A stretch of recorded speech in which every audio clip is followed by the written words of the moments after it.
Ainda não se inscreveu no canal da UEG TV? Corre e clica aqui embaixo que seu programa já vai começar.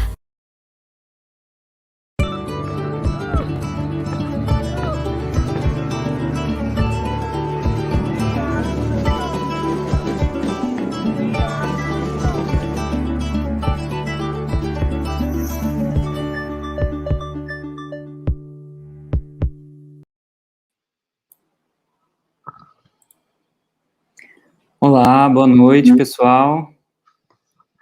Espero que vocês estejam bem. Eu sou o Rafael e eu gostaria de desejar as boas-vindas à live Financiamento Coletivo, um estudo de caso do curta Quando Parei de Me Preocupar com Canalhas, que será conduzido pelo diretor e produtor do filme, Thiago Vieira. Boa noite, Thiago. Boa noite, tudo bem? Estão me ouvindo aí bem?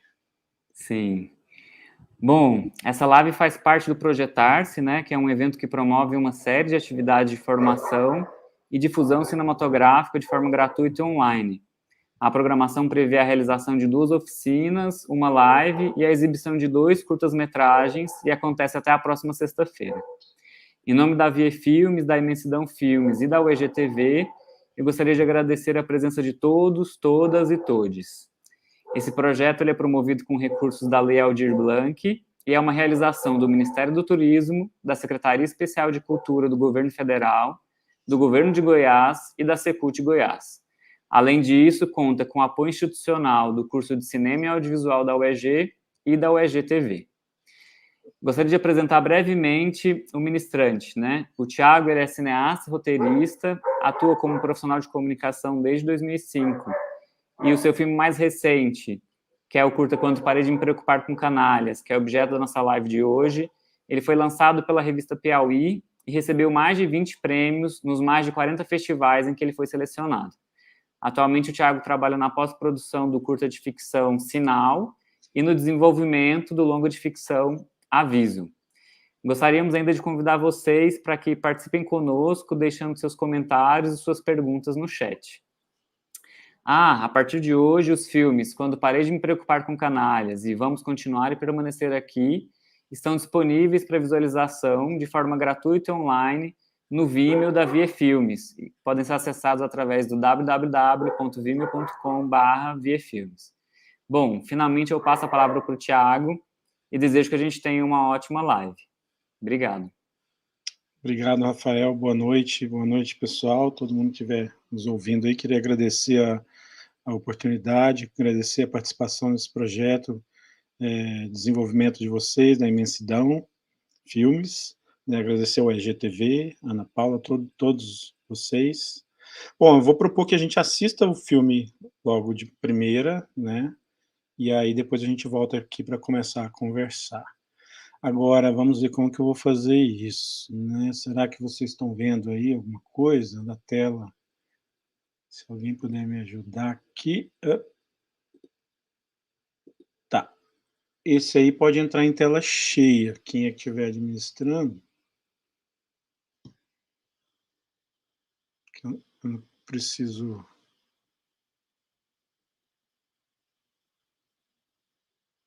Ok. Então, vamos lá, pessoal. Eu vou...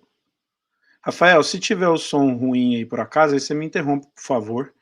E aí eu retomo, tá bom?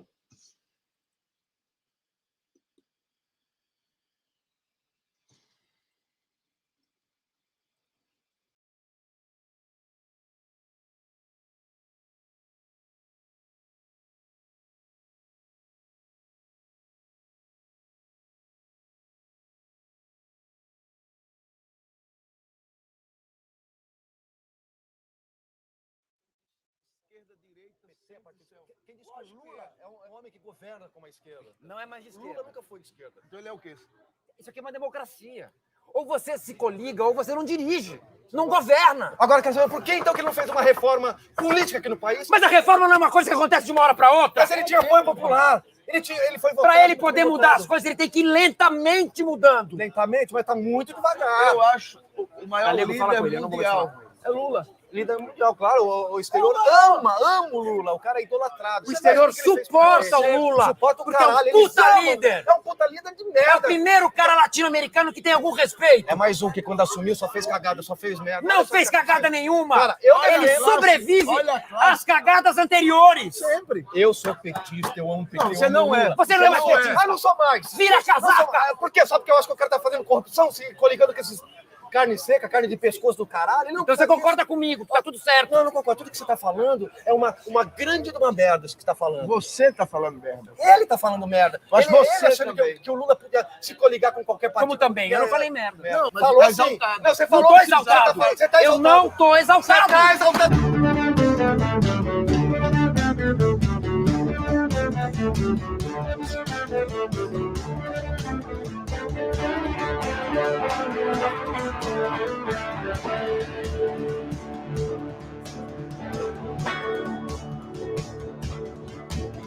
Menina perdida no céu azul, muito moderna, fugiu pro sul. Ela caiu do céu.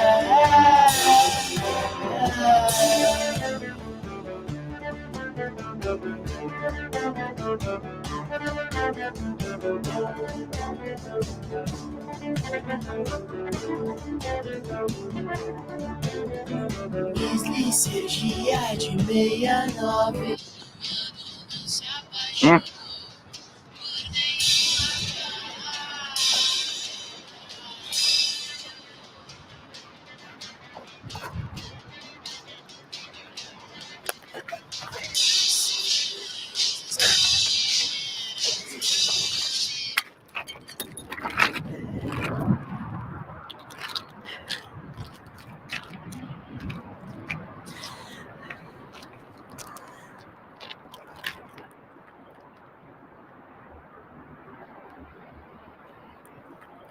Esse aqui eu peguei novinho, esse ar funciona aqui, daqui a pouco isso aqui tá uma geladeira. Funciona que é uma beleza, porque o outro que eu tinha, não, pô, tá aí a potência. Que carro que o senhor tem? Oi? Que carro que o senhor tem? Não. Eu vendi meu carro agora há pouco. Ah, foi a melhor coisa que o senhor fez, viu? Botar carro na rua aqui é uma confusão, rapaz. Depois você pode voltar. Senhor, realmente hoje não... Pois é, hoje vai querer tomar uma cervejinha, vai querer tomar um drink aí com os amigos, fim de expediente, o que vai fazer? Vai ter que pegar um carro, pega uma multa, perde a carta, leva um carro. Não, pega um táxi, é mais barato do que ter um carro e ter uma chateação danada, entendeu? É melhor. Olha, um trânsito desse que tá aqui, nada a ver, você não pegar... Olha isso, que cacete, porra! Olha como é que tá essa rua. São os mesmos, os buracos já são só da minha família, estão aqui há 30 anos já. Porra. Deus do céu, vai, quer ter um carro aí? Quer botar o teu carro numa rua como essa? Não, você pega um taxista, até para abrir o olho mesmo do que acontece, porque é um termômetro, né? Nós somos um termômetro aí da sociedade, entendeu? A gente está ligado em tudo, a gente está na rua, a gente está vendo o que está acontecendo. E aí a gente fala com as pessoas e comenta as coisas. Então, não sei se você entrar aqui é que nem ler um jornal. É uma beleza aqui. E ó, vou te dizer, viu? A gente não vai reeleger esse prefeito aí não, pô. Tá desmerecendo aí o poder, a força aí do taxista. A gente é unido pra caramba. Porra, Amigo, a gente já foi uma... Não rompeu nada, amigo. Caralho! Hey, amigo, usted, ¿tú también pensaste que fue una buena idea vender el carro para andar de taxi en San Pablo? Muy inteligente. Esse teu prefeito ainda protege esses fila da puta. Se nota que el taxista reclama demasiado. Seguramente votó en Maluf en toda su vida y sigue votando en la derecha. Ahora mira, le va a cobrar 30 mangos para deixar el pasajero aquí en la esquina. Falar uma coisa, hein? No tempo da ditadura que era bom. Vai por mim. É isso aí mesmo. Juanito, ¿cómo estás? Primo, ¿sabes quién es Maluf ahí en Bolivia? Es un Zé Pelé de la corrupción. Un Ronaldo quizás. Aquí se revelan tantos cracks que voy a ser injusto con algunos.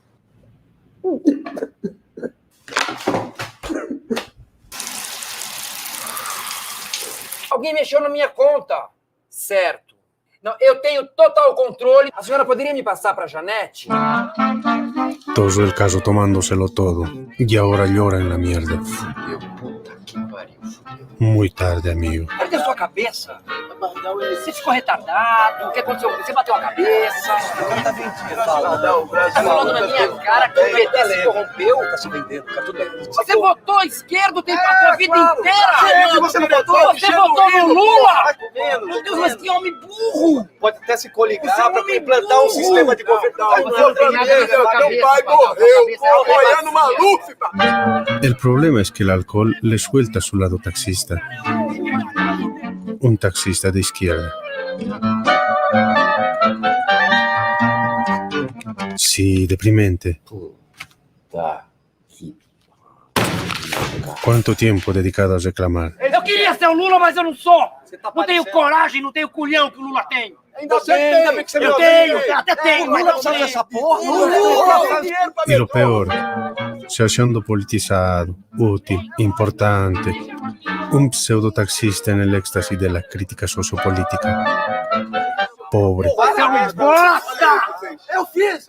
Quem vai pagar essa conta? Quem vai pagar essa conta é tu, pô! É o caralho! Quem vai pagar é você! Quem vai Você pagar é é um o João, filho da caralho. merda!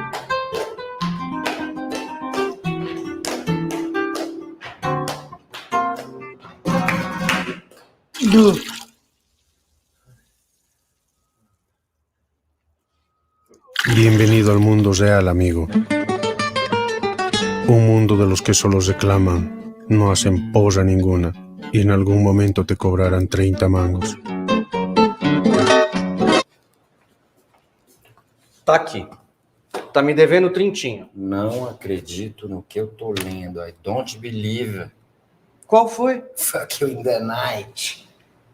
Filho da puta. Esse cara há 20 anos escreve a mesma merda. Marca. Não marca a história do governo. Posso te falar o que me contaram ontem? Não marca, marca. O cara anestesiou o dedinho e tacou na máquina de propósito. Que isso? Você enlouqueceu? É um bando de filho da puta! Por que não falavam isso do Fernando Henrique Cardoso? Por quê? Cara, Porque fez faculdade. pelo amor de Deus. Porque fez faculdade. Agora o outro é analfabeto, não tem um dedo, o povo fala merda. Esse país tá uma merda. Nós estamos chafurdados na merda. Porra, no tempo do Maluf é que esse país ia pra frente, tá bom? Votaram no comunista aí, o barbudo, o safado. Quem que votou? La cuestión de solo reclamar es que eso te saca el peso de las costas y le pone la culpa a un bando de canallas. Nesse país, a questão arte anda bem complicada, né? Está acabando com a economia? Esse Plano Nacional de Cultura?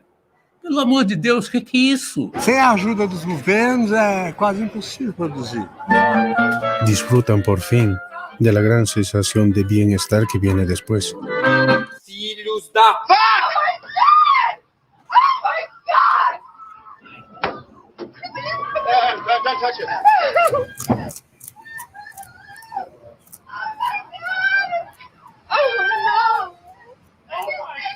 Hermano, no sé ni lo que decirte.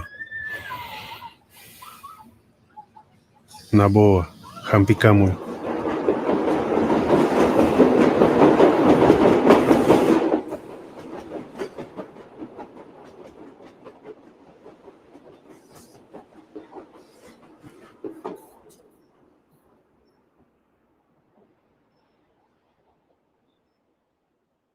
Olvidar es peor que parar de fumar. La única arma es la fuerza de voluntad. Pero lo fundamental es aprender a condicionar el cerebro, que lamentablemente significa desear viejos amigos. Tu sabe dos problemas dele, Joãozinho tem problemas. Você sabe o que está acontecendo com ele, da mulher dele. O al menos trocar de amigos. É uma piranha. Como é que você fala isso dela? Você tem... Como é que você fala isso dela? O que você Eu fala sei. de mim? O que você fala de mim? Posso saber o que você fala de mim? Não falo nada de você. Falou alguma coisa de mim, João?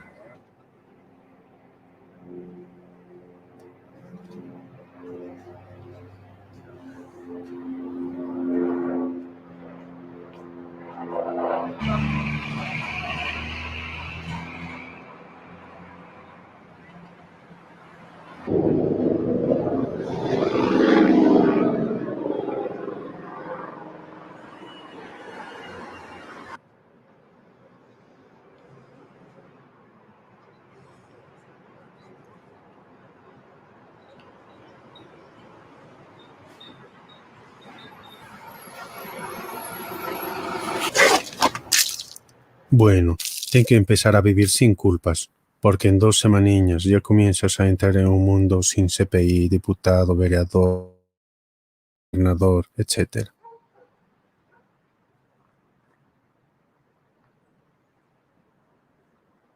Tú sabes que le siguen fodiendo você. Pero el gran lance es que ahora no piensa más en ellos, y todo alrededor gana mucho más espacio en su vida.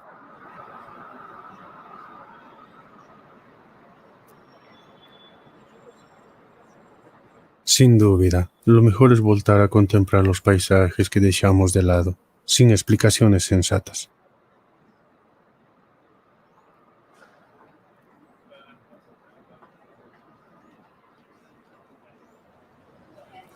Claro que esta decisión también te obliga a arcar con el perjuicio. Assembleia Legislativa, R$384, só levar notinha, tá? Desculpa, seu Janotti. Eu não trabalho mais com política. ¿Qué? Sí, a veces solo una recaída, pero tranquilo. ¿Está pasando bien? Lo que pasa es que tenemos que abrir para nuevas experiencias, conocer a otras personas, aunque eso no va a cambiar tu vida del lago al vino. Pero de cara te das cuenta de una buena mejora, de unos 30%. Só deixar um envelope aqui pro seu João Carlos, do 211.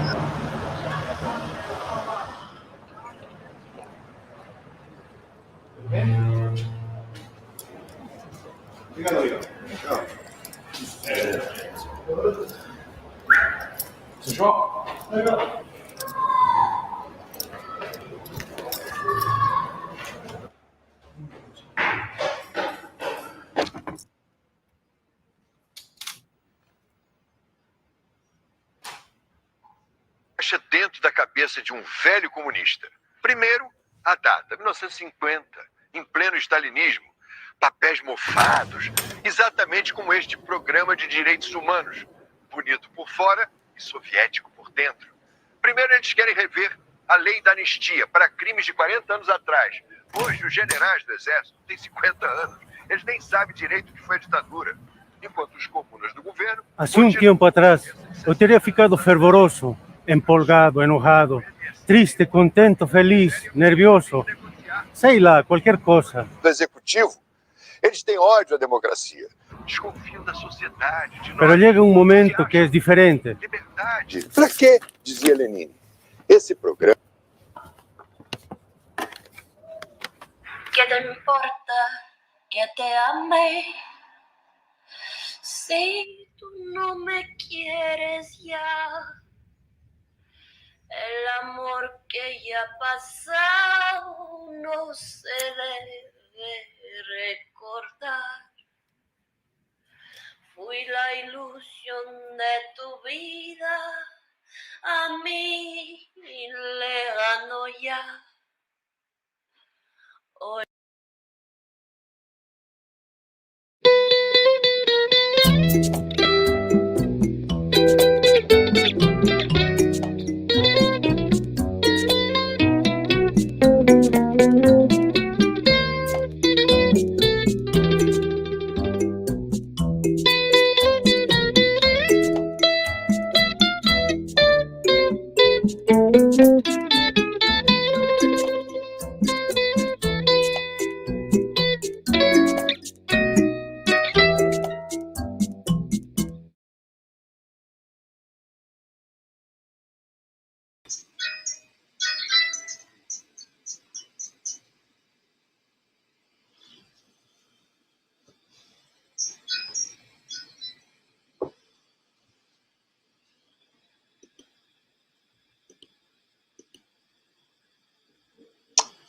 Bom, será que eu já estou de volta? Todos me escutam?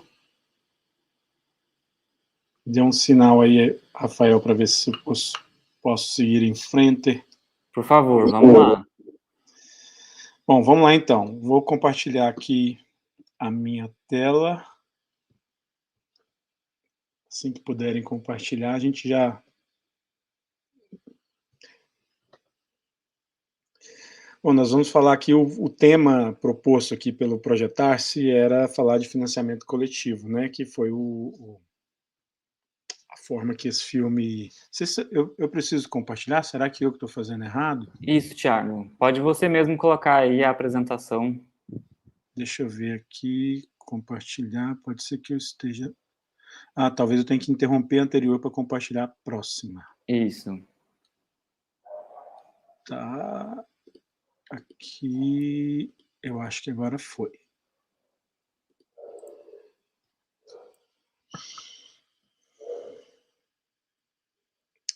Tudo certo aí? Apareceu para vocês? Beleza. Certinho. Então vamos lá, pessoal. Bom, essa história pode parecer meio estranha, mas começou lá em 2007. Eu vou compartilhar umas coisas que inicialmente pode parecer meio estranho, o que tem a ver com financiamento coletivo. Mas eu acho que logo vocês vão compreender o porquê. Lá em 2007, eu tinha saído da faculdade lá em Brasília, de comunicação que eu tinha feito, e tinha mudado para o Rio de Janeiro, né?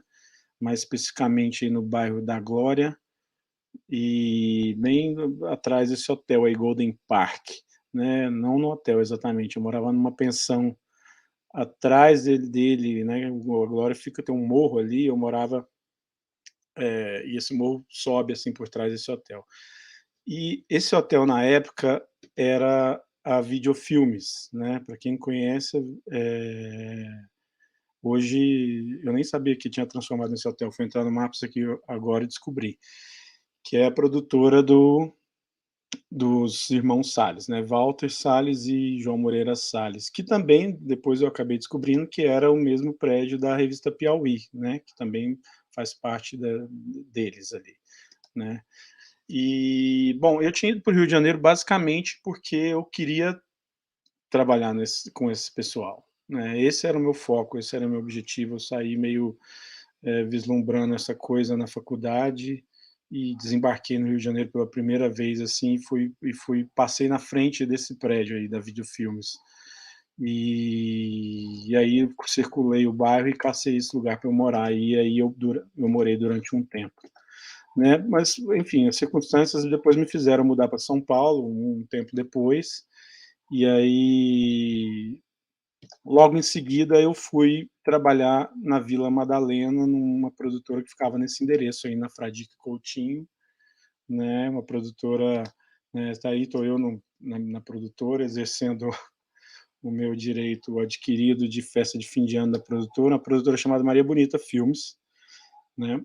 Que é uma produtora essa produtora não existe mais hoje, mas era da Lopolite, que é uma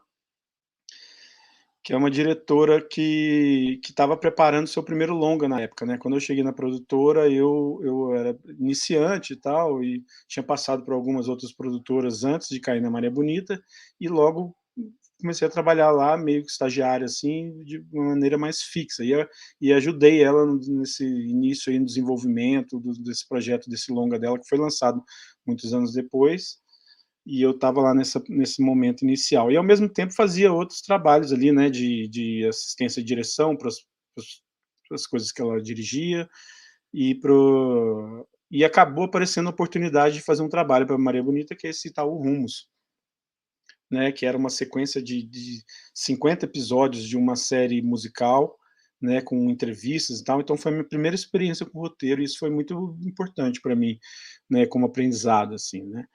Então, bom, nesse período lá em 2008, foi aí que eu tive contato com a revista Piauí. Eu assinava a revista, né, já nem estava lembrando daquela situação lá no Rio de Janeiro, e aí chegou lá na minha casa essa edição, né, número 19 aí, de março de 2008, da revista Piauí, que veio com esse quadrinho, né? Eu botei todas as páginas do quadrinho aqui, eu vou passar um pouco mais rápido, mas logo de cara eu li esse quadrinho, assim, é bom a gente estar sempre contextualizando aqui o período, 2008, porque, né, a gente está em 2022 e era um outro mundo, assim, completamente diferente do atual. Então, eu vi esse quadrinho que fazia uma crítica meio que ao governo Lula e tal, por uma questão que estava ocorrendo na época, de mensalão, e eu me identifiquei muito, assim, mas é longe de ser essas críticas atuais, assim, era outro perfil, né? Então, li esse quadrinho, achei uma coisa muito interessante, e ali eu, naquele momento, lá na produtora, né, empolgado com o roteiro, estudando paralelamente a questão do roteiro, e achei que seria uma boa coisa adaptar esse quadrinho para um roteiro, que eu queria muito fazer esse primeiro exercício, e fiz o roteiro, né? Só que logo ao final de estudo eu me dei conta que, enfim, fiquei com vontade de realizar, porque achei interessante o suficiente, que acho que valeria tentar produzir. Então, só que para isso eu precisaria entrar em contato com um autor, que era o Caco Galhardo, né, que eu não conhecia, nunca tive contato e tal. Então, aí nessa época não era muito difícil descobrir o contato dele, eu logo acessei ele na internet, descobri, ele tinha uma página na internet, aí um e-mail pessoal, eu mandei um e-mail para ele, Caco, não sei o quê, enfim, mandando o primeiro roteiro que eu tinha escrito, né? Enfim, aí aparece esse contato com o Caco, né, lá naquele período, foi no final de 2008, início de 2009, mandei o e-mail para ele, aí assim, 30 dias depois, ele me responde o e-mail, né, tem uma cópia do e-mail aí, falando, oi, Thiago, que legal, não sei o quê, acho interessante a história, acho que a gente podia conversar pessoalmente, não sei o quê, e aí aquilo foi bastante motivador para mim, né, e eu eventualmente estava tentando conversar com ele, e não marcar essa conversa pessoalmente, que eu precisava pegar uma autorização por escrito, né, e nunca acontecia, e ela foi acontecer no ano seguinte, né, 2009, né. Aí de lá para cá eu já empolgado, vendo que essa história poderia ocorrer, poderia acontecer, então eu comecei a preparar um projeto, né, fiz um design, montei um box, fiz um layout, aí tem uma foto da época lá, eu fiz um livretinho que apresentava o projeto, né, tinha um box, na época existia DVD, e eu já tinha pensado em como distribuir esse negócio com DVD, e tinha uma cópia do roteiro, cópia de não sei o quê, e eu também tinha visto uma palestra nessa ocasião, na Mostra de São Paulo, de um diretor argentino que chama Pablo Trapero, né, uma palestra, ele tinha ido lá e feito uma palestra mostrando umas coisas de pré-produção dele, né, e lá ele mostrava uns vídeos amadores que ele fazia assim, antes do filme, e ele gravava vídeos para apresentava o projeto com um vídeo, meio parecido com crowdfunding, né, que você apresenta vídeo, que ele fazia, tipo, empresários assim, tem preguiça de ler, e às vezes ele achava que vídeo era interessante, aí eu pensei que poderia ser legal fazer isso também, né, então o kitzinho que eu montei, fui partir para tentar conversar com o Caco, né, a gente conseguiu marcar um encontro, e eu fui lá, e gravei uma conversa com ele na primeira ida lá, vou dar play aqui no videozinho, vamos ver se a gente consegue. Se o som estiver ruim, você me avisa aí, Rafael.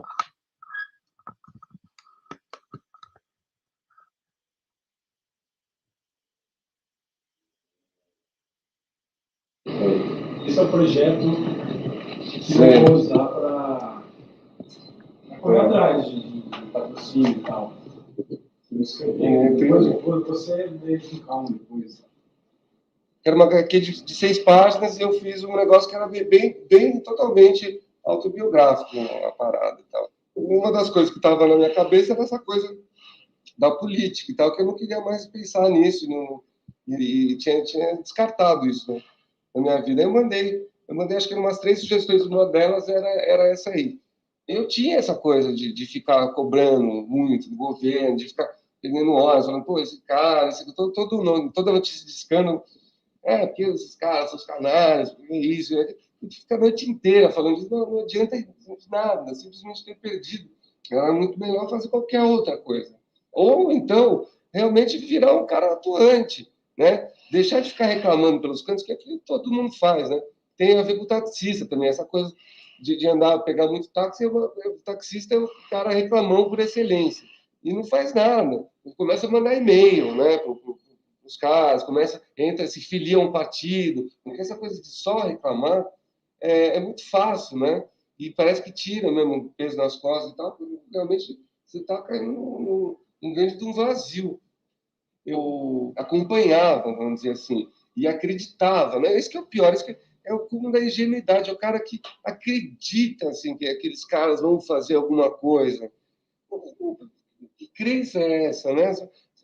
É só você olhar para o que a gente tem aí na frente, os caras, não dá para você acreditar e nada, né? Botar a tua fé ali, putz, aquilo ali, esse cara é o grande, vai resolver. O que é isso? Via de regra, são os caras piores do Brasil que estão ali no meio daquela canalice. É claro que isso aí vai acarretar em várias injustiças, né? Tem gente ali que é bem intencionada mesmo. Mas mesmo os bons intencionados, eu não espero que esses caras resolvam a minha vida. Eu espero, a única coisa que eu espero do governo é que eles não me atrapalhem, entendeu? É que eles não deixem a coisa acontecer ali. Não, quanto menos o governo meter a mão, eu acho melhor. Assim. Pluralismo, né? De ideias.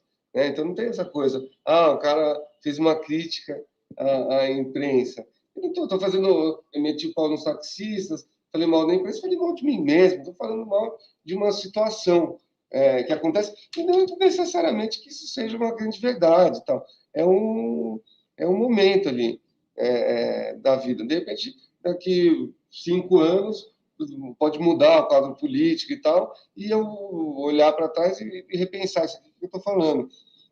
Mas no atual momento, assim, eu estou fazendo essa história, fiz essa história e estou assinando embaixo. Assim, acho que esse é o grande barato.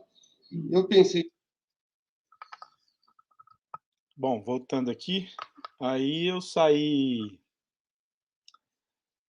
dessa conversa com o Caco, já com a assinatura dele na mão, autorizada, e aí parti para o registro do roteiro, né, na Biblioteca Nacional, consegui achar aqui, resgatar o registro de 2009, né, com a autorização dele. Né? Enfim, mas teve uma questão também, depois dessa conversa, uma das coisas que ele comentava era essa coisa, e que eu concordava, né, que essa coisa do financiamento público, né, nesse projeto específico, que por melhor que viesse a ser o filme, poderia, sei lá, poderia ser tá cuspindo o prato que estava comendo, entende? Então ele achava que deveria ter um outro perfil esse projeto. E aí foi um momento que eu comecei a cair na realidade, não só por desse diálogo com ele, mas mais por outras coisas, assim, porque, enfim, naquele momento ali, eu comecei, esses aí são os lugares que eu percorri ali na minha trajetória, que eu estava morando ali, eu comecei a cair na real que eu precisava trabalhar para sobreviver, entendeu? Eu estava muito na questão do sonho, né? Então, eu não conseguia mais ter tempo, durante esse período que eu coloquei aqui, de 2009 a 2012, eu não conseguia ter tempo, né, com uma rotina de procura por trabalho, eu não conseguia ter tempo de me dedicar a projetos, a levar essa história adiante, isso começou a ser um pouco frustrante para mim, né? Logo de cara, no primeiro estágio que eu fiz, que foi ali na O2, eu fui segundo assistente ali de um primeiro assistente, e ele comentou comigo, assim, eu com aquela visão, querendo fazer um longa-metragem algum dia, e ele comentou assim, não, a melhor coisa de longa-metragem é que você pega, ele comentando, eu fiz um trabalho na Amazônia, peguei 4 meses de longa-metragem, aí você garante 4 meses de salário. Aí na hora que ele falou isso para mim, me deu um balde de água fria, assim, porque eu estava pensando em fazer longa-metragem, e ele me falando sobre os 4 meses de salário. Mas ali eu estava percebendo também que eu precisava dos 4 meses de salário, né? Eu terminava um trabalho e comecei a entrar nesse ciclo de procurar um outro, era freelancer, e não conseguia, isso começou a ser muito instigante, e por isso o projeto ficou engavetado.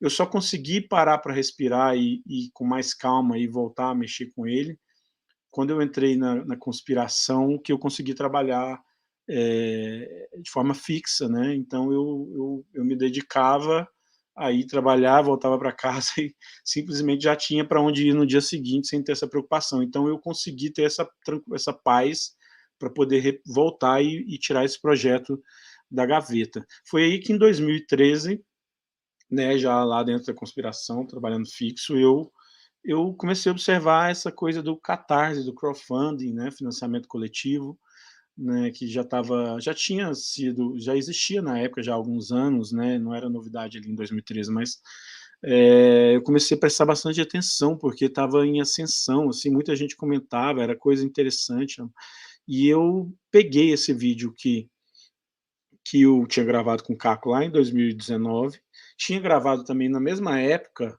no mesmo ano, em 2019, um vídeo comigo mesmo, apresentando o projeto com aquela ideia lá do Pablo Trapeiro, né, que eu comentei, de gravar um vídeo apresentando o projeto. Eu tinha pego esses 2 vídeos, fiz uma ediçãozinha ali, né, e mandei para o Caco, né, desde 2009 eu não falava com ele, e eu falei, Caco, eu acho que você acha disso aqui? Você já viu falar de crowdfunding, não sei o quê? Qual que é a sua ideia sobre isso aqui? Aí eu mandei esse vídeo para ele, aí vamos ver, vai dar play agora.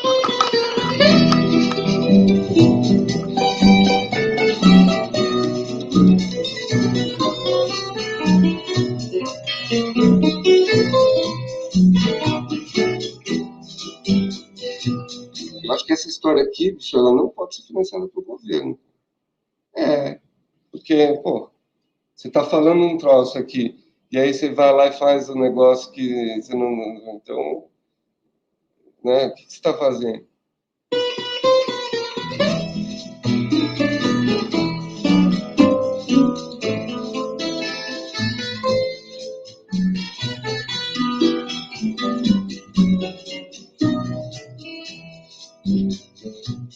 É uma adaptação da história em quadrinhos do Caco Galhardo.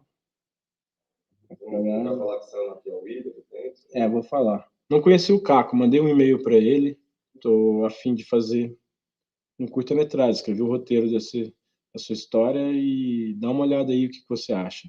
Um mês depois ele me responde, assim, achando, pô, legal, muito interessante, vamos lá, vamos bater um papo, vamos marcar de conversar e tal. E eu gostei do roteiro, assim, deu uma lida. Eu acho que tem algumas coisas que depois, com o tempo, a gente vai conversar, ter desenvolvimento ali. Eu acho que eu vou acabar me palpitando em algumas coisas do roteiro. Mas eu achei de cara, assim, eu achei que estava muito fiel à história e é o clima dela, assim, né? É claro que tem uma coisa a mais, tem uma narrativa ali do casal que não tem nos quadrinhos, que eu acho bom, que é uma coisa que está, vamos dizer assim, somando. A história era humorada e tinha a ver com o momento ali, o meu momento, o momento, imagino que do país. Enfim, acho que a motivação principal foi essa. Eu me vi na figura ali do protagonista da história. Ela é ambientada num momento de crise particular do personagem, sob 2 pontos de vista, né? No primeiro momento, uma situação introspectiva dele, uma crise de relacionamento, isso eu já acrescentei no roteiro, uma coisa que não tinha no quadrinho, e posteriormente uma crise que ele tem consigo mesmo em relação à militância política. Era a minha crise mesmo com o cenário político, assim, essa decisão de me alienar, né? Que é o seguinte, eu acho que a gente fala muito, se preocupa muito, atribui muito poder e fica esperando que esses caras resolvam a parada. E da minha cabeça, assim, o governo é sempre o meu pior inimigo. Essas 2 histórias vão correndo paralelamente, até que num determinado momento do filme, essa situação dá uma virada, e as cores para ele da cidade de São Paulo, cores acinzentadas, de repente ficam mais coloridas, assim, né?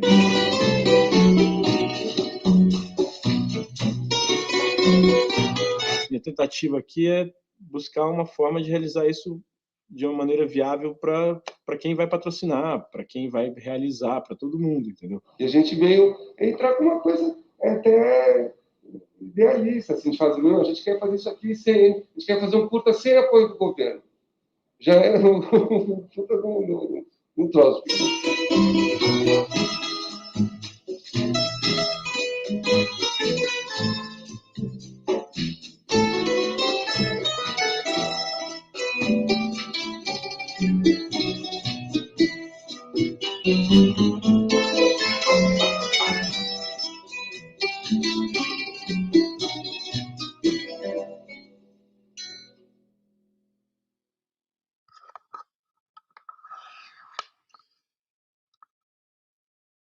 Bom, voltando aqui.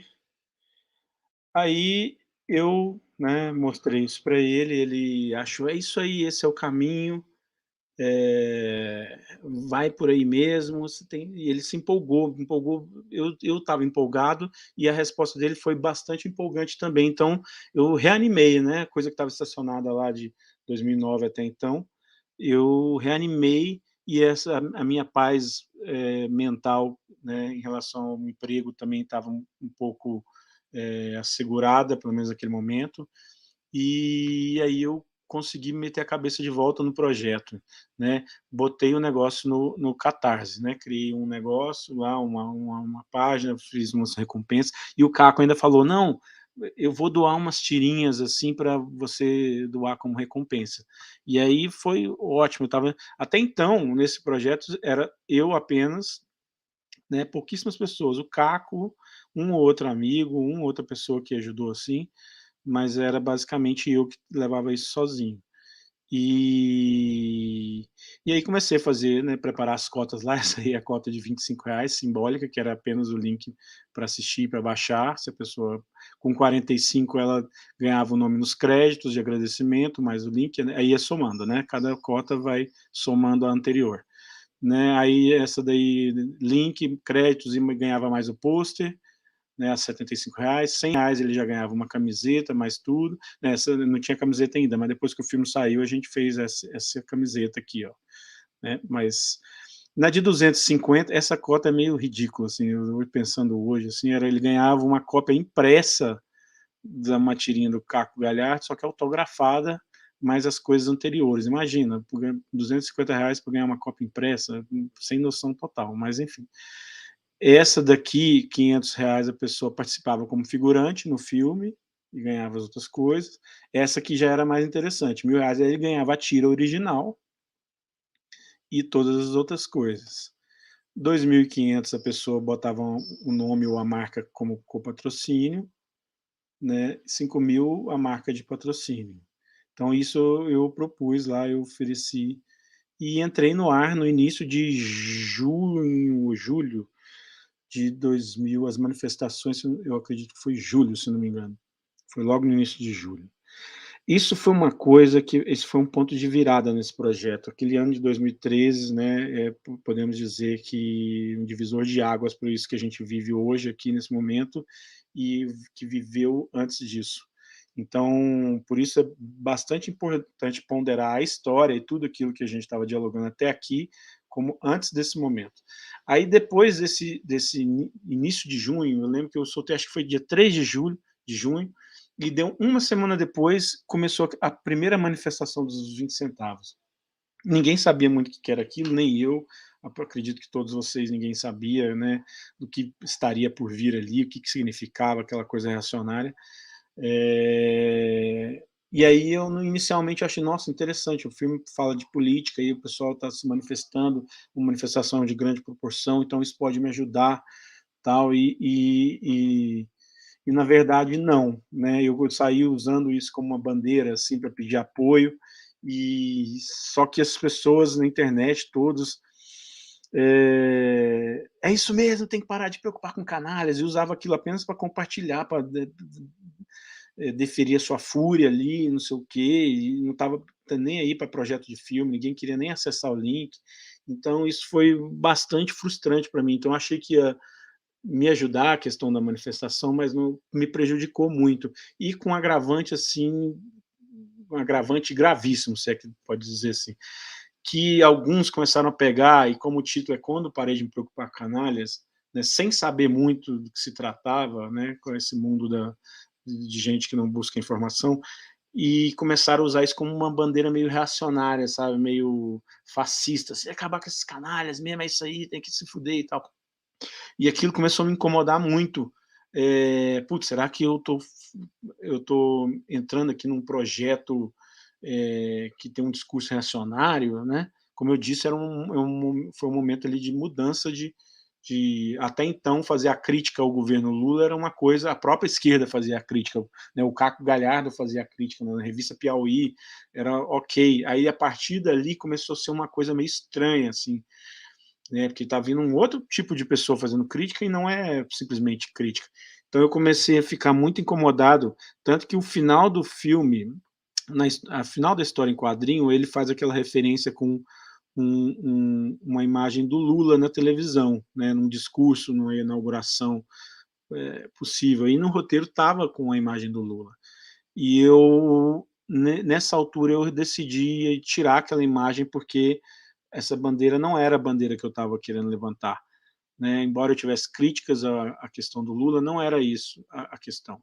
E aí o Arnaldo Jabbour, como foi uma pessoa que caiu um pouco nessa onda, assim, inclusive as próprias manifestações, ele teve uma parcela significativa enfim, de contribuir para aquela coisa, né? Então, ele é um crítico, assim, do governo Lula de uma forma bastante, enfim, não sei nem descrever aqui. E eu substituí isso, né, da forma como está no filme. Eu queria fazer isso de uma maneira mais sutil, alguém reclamão ali, e ficar uma coisa mais complexa, assim, pelo menos é o que eu tentei.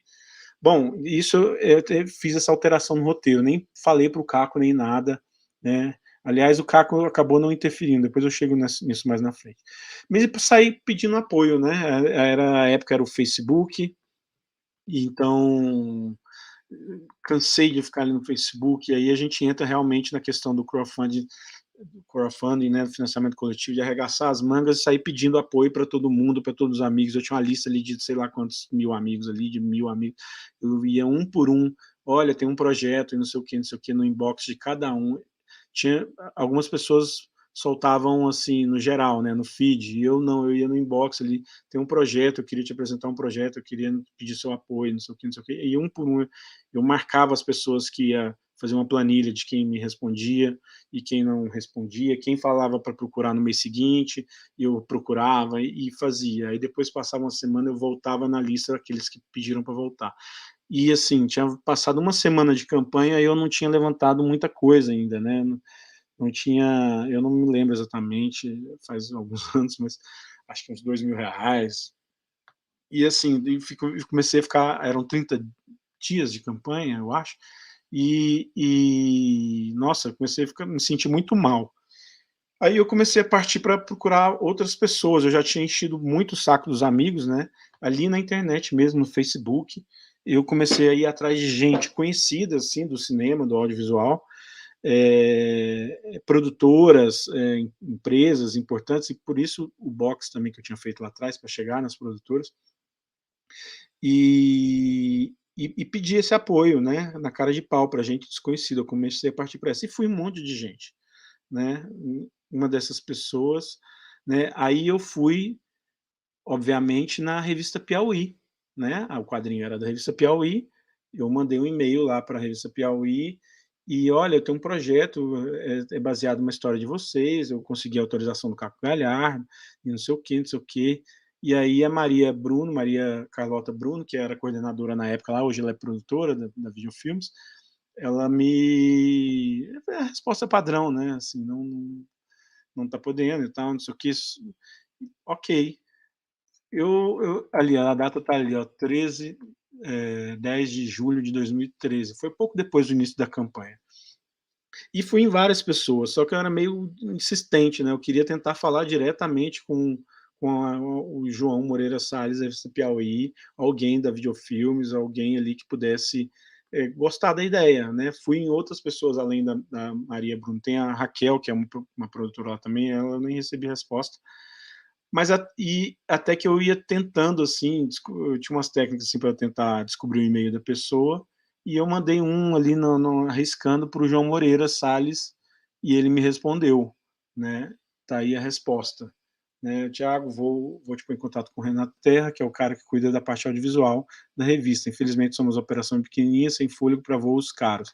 Eu acho que ele não percebeu, eu imaginava que ele estava pensando num patrocínio alto de produção audiovisual. Eu queria apenas um apoiozinho ali no crowdfunding, né, e talvez um nome da revista Piauí que pudesse me alavancar, e isso iria me ajudar muito. Então, era coisa muito pequena. Então, o Renato, ele me passou para o Renato Terra, que, para quem não sabe, é um cineasta também, né? Ele fez um documentário um tempo depois disso aí, A Noite de 64, um documentário do Caetano Veloso, enfim. E aí o Renato entrou em contato comigo, né? Logo em seguida, acho que no mesmo dia, o dia seguinte. O João me encaminhou seu e-mail, vamos marcar um almoço para você me apresentar suas ideias. E aí, assim, esse aí eu consegui, né, furar esse bloqueio e entrar ali, fazer o contato dentro da revista Piauí. E comecei, seguindo no crowdfunding, né, pensando nessa história, como levar adiante esse caminho, e falando com 1000 pessoas, atores, atrizes, diretores, produtores, diretoras, né, fotógrafos, gente conhecida, desconhecida. E uma das pessoas que eu fui ali no Facebook foi o Matheus Nachtergaele, né? Aqui ele começou a participar dessa história, daqui para trás ele nem existia, eu nem imaginava. E assim como todas as outras pessoas, eu fui pedindo um apoio, né, para acessar o crowdfunding, né, ver se gostava do projeto e quem sabe dar uma grana ali razoável, significativa, ou indicar para alguma produtora. Era esse o meu pensamento, né? E aí ele me respondeu, quase 99,9% não respondia, e ele me respondeu. E eu lembro que eu estava online trabalhando lá na hora, lá na conspiração, ele me respondeu isso aí, ó. Adorei. E aí ele levantou a bola, ele perguntou quem vai ser o João Carlos, que era o protagonista ali na sinopse. Aí eu tenso com aquela conversa ali, será que é ele, será que não é? Será que é mentira? Mandei um você. E aí a gente começou a se falar, né? Trocamos o telefone e começamos a conversar, e aí surgiu esse contato aí com ele, né? Porém, começou, ao mesmo tempo que surgiu esse contato, um problema surgiu. O crowdfunding estava rolando, né? Ali eu não lembro bem, mas eu acho que tinha passado a primeira quinzena da campanha, e eu, assim, nossa, se ele topar, isso é muito importante, e eu tentando falar com ele, né? Na época ele estava fazendo uma novela na Globo, e estava com um tempo super corrido, não conseguia falar direito e tal, foi uma casualidade isso aí, eu acredito. E eu mandei um e-mail para ele com roteiro, para ver, ele precisava que ele aprovasse, que ele me assinasse um documento para eu poder divulgar ele na campanha do Catarse, né? E não, assim, era muito difícil, ele não respondia e nunca, e a campanha correndo, e eu ansioso, tenso, não dormia, ao mesmo tempo tendo que pedir apoio para outras pessoas, e para não correr o risco de perder o dinheiro, porque na época, quando você não atingisse a meta, o dinheiro todo voltava para todo mundo, né? Eu acho que eu já devia ter ali uns 10 mil, não sei. E eu até criei uma arte com a foto dele, assim, que eu nem podia, peguei uma foto de outro filme e joguei em cima da outra que eu tinha feito lá inicialmente, deixei guardado assim para, assim que ele der o ok, eu já começo a divulgar que isso vai me ajudar e eu vou conseguir captar esse dinheiro rapidinho e tal, mas não rolou. Ele não respondeu, ele estava muito ocupado, e aquilo estava me deixando muito mal, porque, assim, é uma montanha-russa, né? Eu comecei, e logo em seguida, desse primeiro contato com ele, eu já comecei porque inicialmente, lá no começo, era para ser um filme de iniciante, né? Com os amigos, né? Arrumar uma locação possível, o equipamento que eu iria conseguir, emprestado, não sei o quê, e fazer o filme. Essa era a ideia. E aí, de repente, eu me vi com a possibilidade de ter um protagonista igual o Matheus. E aí, logo eu fui lá na casa de um amigo meu, um produtor, diretor de produção, bastante experiente, um cara incrível lá de São Paulo, chama Rafael Pinto, o Rafa Pinto, que eu já trabalhava com ele aí ao longo desse meu período em São Paulo, em algumas produções, e sabia muito bem da grande competência dele, e bati na porta dele: Rafa, olha o seguinte, dá uma olhada nisso aqui. Eu já tinha pedido para ele ser o produtor, o diretor de produção antes, né? E ele estava nessa, vamos ver aí, vou me ajeitar na época, aí a gente dá um jeito, não sei o quê, eu tento fazer e tal, não sei o quê. E aí eu cheguei, beleza, depois que começou a rolar esse diálogo, eu cheguei lá nele: Rafa, olha só que está acontecendo isso. Eu preciso que você seja o diretor de produção, cara. Se isso acontecer, eu não posso fazer com outra pessoa, tem que ser você, eu não posso deixar esse cara embora daqui falando que veio fazer um filme com um bando de amador, de moleque, não sei o quê, e eu preciso que você faça. E ele falando: eu vou fazer. E aí isso já foi um outro ponto de virada, porque a estrutura da coisa, acredito que vocês puderam perceber, mudou completamente. Isso totalmente em função do Rafa, né, do Rafa Pinto, diretor de produção. E aí, tá, passou esse momento, ele não me respondia, encerrou a campanha, eu, por sorte, consegui levantar, e aí, assim, aí eu tinha esse diálogo, aí outras pessoas foram, eu fui conversando com várias outras pessoas, formando uma equipe ali na retaguarda inicial, procurando gente competente, e isso, eles começaram a me ajudar, e a gente encerrou a campanha sem a resposta do Matheus, e conseguimos levantar aí esse valor, R$34 mil, né, muito pela empolgação das pessoas que começaram a se juntar, né, nossa, são muitas, eu não vou conseguir lembrar todo mundo aqui agora. E a gente levantou a grana, mas a tensão de não saber o que ia acontecer com essa história do Matheus ainda permanecia, isso tinha sido ali no meio do ano, né, de 2013, e foi passando o semestre, e eventualmente eu falava com o Matheus, eu conseguia o retorno dele, e aquele receio, né, de não encher muito o saco do cara para ele parar de falar comigo, nunca mais me retornar. Então, assim, a cada uma semana, às vezes 15 dias, e aí, Matheus, conseguiu ver? E não sei o quê, conseguiu ler o roteiro, mandava um e-mail, era e-mail ou telefone, basicamente, e eu com muito receio de ser insistente. E ele nunca podia, ele nunca estava podendo, e sempre... E isso foi dessa forma até que no meio ali eu comecei a me desestimular e falei, caramba, não vai rolar. Eu criei essa expectativa toda, né, já passou o segundo semestre aqui e eu estava muito triste assim, nesse momento. Aí eu comecei a pensar numa outra pessoa que poderia ser o Matheus, o papel, que poderia fazer o papel que ele iria fazer, que fosse que fosse uma pessoa interessante também, um ator competente e tal. E eu pensei no Paulo Miklos, e eu não queria mais voltar para o mundo ali dos amadores, né? Eu queria fazer uma coisa que não queria mais retroceder. E aí eu pensei no Paulo Miklos, cara, eu gosto do Paulo Miklos, não sei o quê, o Paulo Miklos, eu vou tentar, alguém pode conhecer, ele mora aqui em São Paulo, né? O Matheus, vai ser mais fácil, o Matheus mora no Rio, então isso vai ser mais difícil, não sei o quê. Aí eu movimentei ele nas produtoras e consegui descobrir o celular do Paulo Miklos, e só que guardei, né? Eu precisava primeiro ter uma resposta do Matheus antes de partir para a próxima. Fiquei com isso guardado. Bom, até que chegou o fim do ano e aí assim, chegou o Natal, ele não me respondeu. Não, ele tinha me mandado uma mensagem assim, eu vou passar o Natal em São Paulo e a gente conversa, aí a gente vai definir essa história, vamos bater o martelo.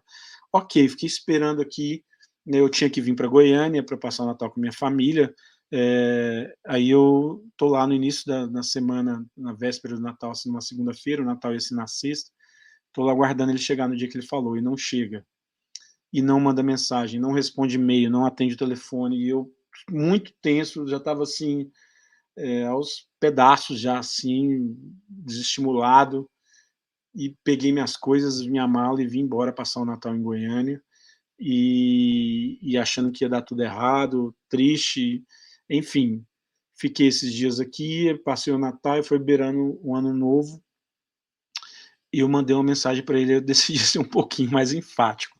Eu falei, Matheus, olha, eu preciso da sua resposta. Eu consegui levantar o dinheiro ali do financiamento, e eu preciso começar a fazer pré-produção no início do semestre, do início do ano. Eu preciso da sua resposta, sim ou não. Aí ele falou, tá bom, vem aqui na minha casa, você está onde? Você pode vir aqui na minha casa no domingo e a gente conversa.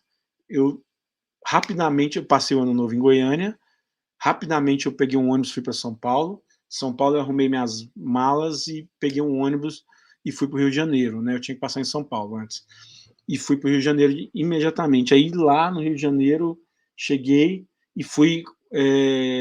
o cara, o meu amigo Bruno Felsman, que também é o produtor de elenco, e trabalhou muito na produção em geral desse filme, acabou indo em paralelo também, por conta dele, no dia seguinte, e a gente se encontrou lá no Rio, e aí eu fui lá na casa do Matheus, aí lá saiu esse vídeo aqui, esse encontro, vou dar play aqui.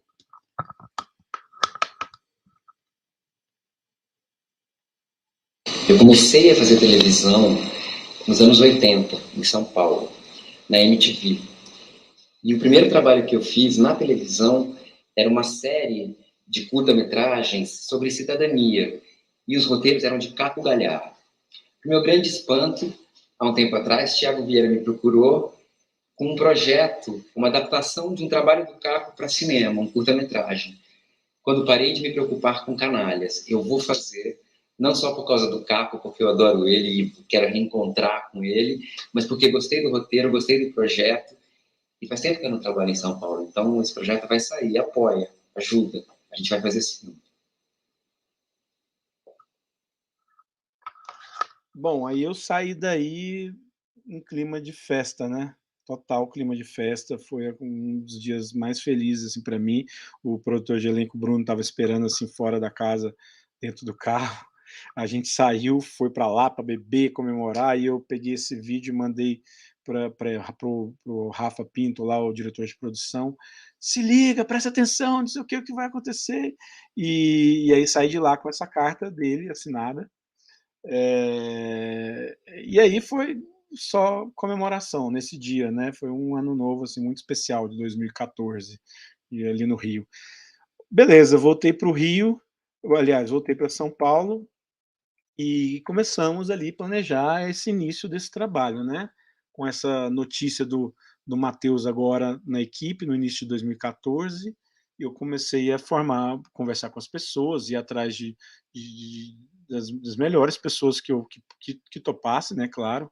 Encontrei um fotógrafo incrível, o Pablo Escagedo, enfim, todas as pessoas, eu não vou conseguir falar, a diretora de arte, a Luana, e comecei a conversar com um por um, olha, eu tô com esse filme, é isso que eu tenho, eu queria que você fizesse e tal, e conversar com todo mundo. Aí numa dessas conversas, eu conversando com a minha amiga Carla Boregas, que era figurinista na época, ela é da banda Hack, toca numa banda hoje, e acho que ela não é mais figurinista hoje, porque ela faz muita coisa na banda. Aí ela comentou, eu conversando com ela num café assim, chamando ela para fazer parte do filme, explicando essa história toda, para todo mundo eu tinha que explicar a história, porque eu não tinha como pagar as pessoas, né? Essa grana aí basicamente supriu apenas transporte, equipamento e alimentação, mas ninguém recebeu, tal. Mas depois logo mais eu falo sobre isso. E aí ela virou para mim e falou: Thiago, você está com o telefone do Paulo Miklos na mão, liga para ele também. E eu não tinha parado para pensar isso, eu falei, é verdade. Eu não estava me dando conta, isso não vai custar nada, o máximo que posso ouvir um não. Beleza. Aí eu peguei esse telefone, o celular dele estava guardado, liguei para ele na cara de pau, caiu na secretária eletrônica. Nessa época, ligar e cair na secretária eletrônica existia nas nossas vidas. Aí eu deixei uma mensagem, né? Oi, Paulo, tudo bem? Eu sou o Thiago Vieira, vou fazer um curta-metragem, gostaria de te convidar para atuar, queria te apresentar o projeto, não sei o quê. E, enfim, queria saber se é possível a gente marcar um encontro e tal. E ok, deixei essa mensagem, desliguei e segui a vida, né? Não estava esperando muita coisa disso, já tinha um elenco maravilhoso que era para poder seguir em frente tranquilo. Aí no mesmo dia à noite ele me retorna, ele me responde, me ligou e falou: pô, eu vi sua mensagem, achei interessante, vamos marcar de conversar.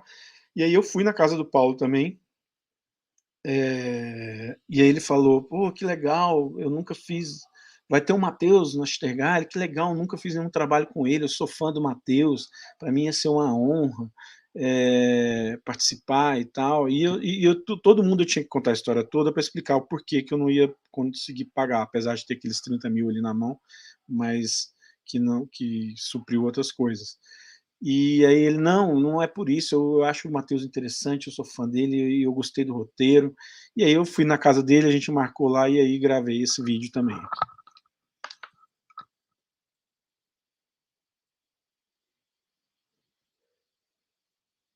Eu estou muitíssimo feliz de participar do projeto do Thiago Vieira, quando parei de me preocupar com canalhas, um curta que vai abalar, sensacional, com a participação do Matheus Nastergalli. Eu sabia que eu ia errar o nome dele. Com a participação do Matheus Nastergalli, Vai ser um show de bola isso aí. Eu estou muito afim de me divertindo muito. Participe você também. E aí, pronto. Na hora que eu saí dali da casa do Paulo, eu falei, não estou acreditando no que está acontecendo, assim, de um espaço, assim, intervalo de 2, 3 meses, tudo isso começou a acontecer de uma hora para outra, e eu não estava acreditando. Quando eu saí a pé ali da casa do Paulo Miklos, eu mandei esse vídeo pro Matheus. Não mandei o vídeo não, porque eu acho que não tinha WhatsApp assim, então. Mas eu liguei pro Matheus na hora e falei assim, olha, tem uma notícia, o Paulo Miklos vai fazer. E aí foi maravilhoso, porque o Matheus se empolgou muito na hora que ele recebeu a notícia. Nossa, que legal! Muito legal, Paulo Miklos. Aí ele começou a se empolgar, o Matheus. Ele falou assim, vamos chamar o Otto também. Aí eu falei, não, Matheus, não, o Otto não, eu não dou conta, assim, eu não sei nem como que eu vou fazer para trazer você aí do Rio, eu tenho que trazer você, te hospedar aqui, bancar a sua vinda, pagar os custos da produção, eu não tenho condição de chamar o Otto de maneira nenhuma. O Paulo Miklos, ele está aqui em São Paulo, isso vai facilitar. Ele falou, não, o Otto é meu amigo, eu vou conversar com o Otto, pode deixar que eu converse com o Otto. Aí eu, então tá bom, beleza. E aí, bom, saí ali da casa do Paulo Miklos com uma carta dele assinada e seguimos em frente, e aí essas notícias eu ia compartilhando com a equipe e aí isso começou a transformar, assim, basicamente numa avalanche, assim, num bloco de gente empolgada para fazer esse filme de produção, que acabou resultando nesse trabalho, entendeu? Gente, e todos, assim, o produtor de elenco ajudando a arrumar estadia para o ator, também ajudando a locação, um monte de gente fazendo de tudo um pouco e conseguindo apoio de hotel para poder hospedar o Matheus, conseguindo, e assim a gente foi.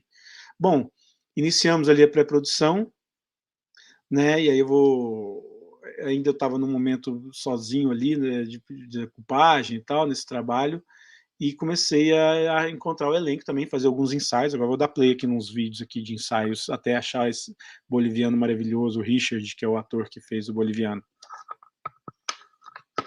Desencaixou, sei. Pô, Deixa eu começar de novo.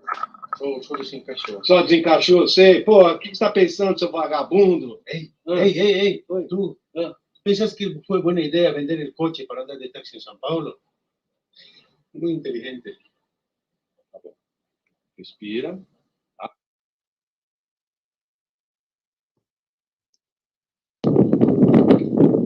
Ação. Se nota que el taxista reclama demasiado. Seguramente votó en Maluf la vida entera. Y sigue votando en la derecha. Ahora mira, le va a cobrar 30 mangos para descer el pasajero aquí en la esquina. Muy bueno. Espera. Tem que ir no sinal. Ok, ação.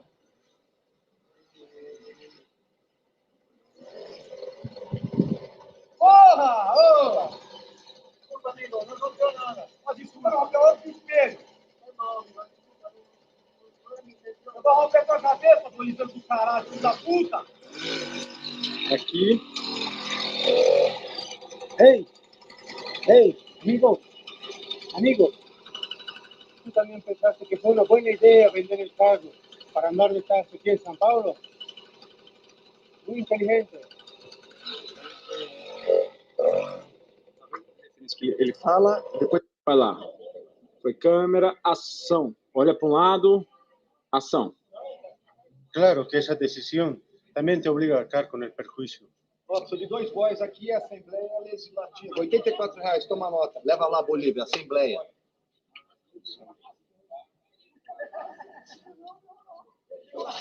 Desculpe, senhor Janotti. Eu não trabalho mais com política. Quê? Eu não mexo mais com política, chefe. Bom dia. Bom dia. É para entregar um envelope aqui para o senhor João Carlos, do 211. Ok, vou abrir. Ação.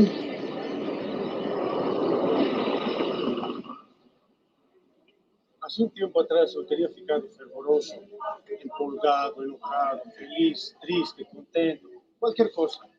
sei lá.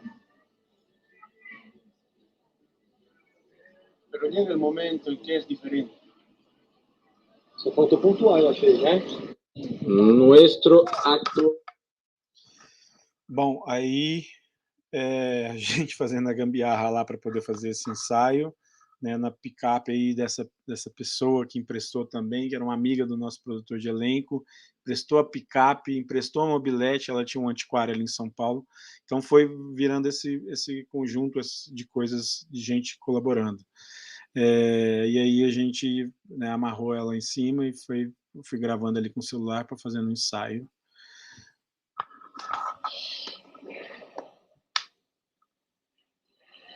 ¿Qué te importa que te ame? Si tú no me quieres ya, el amor que ya ha pasado no se debe recordar.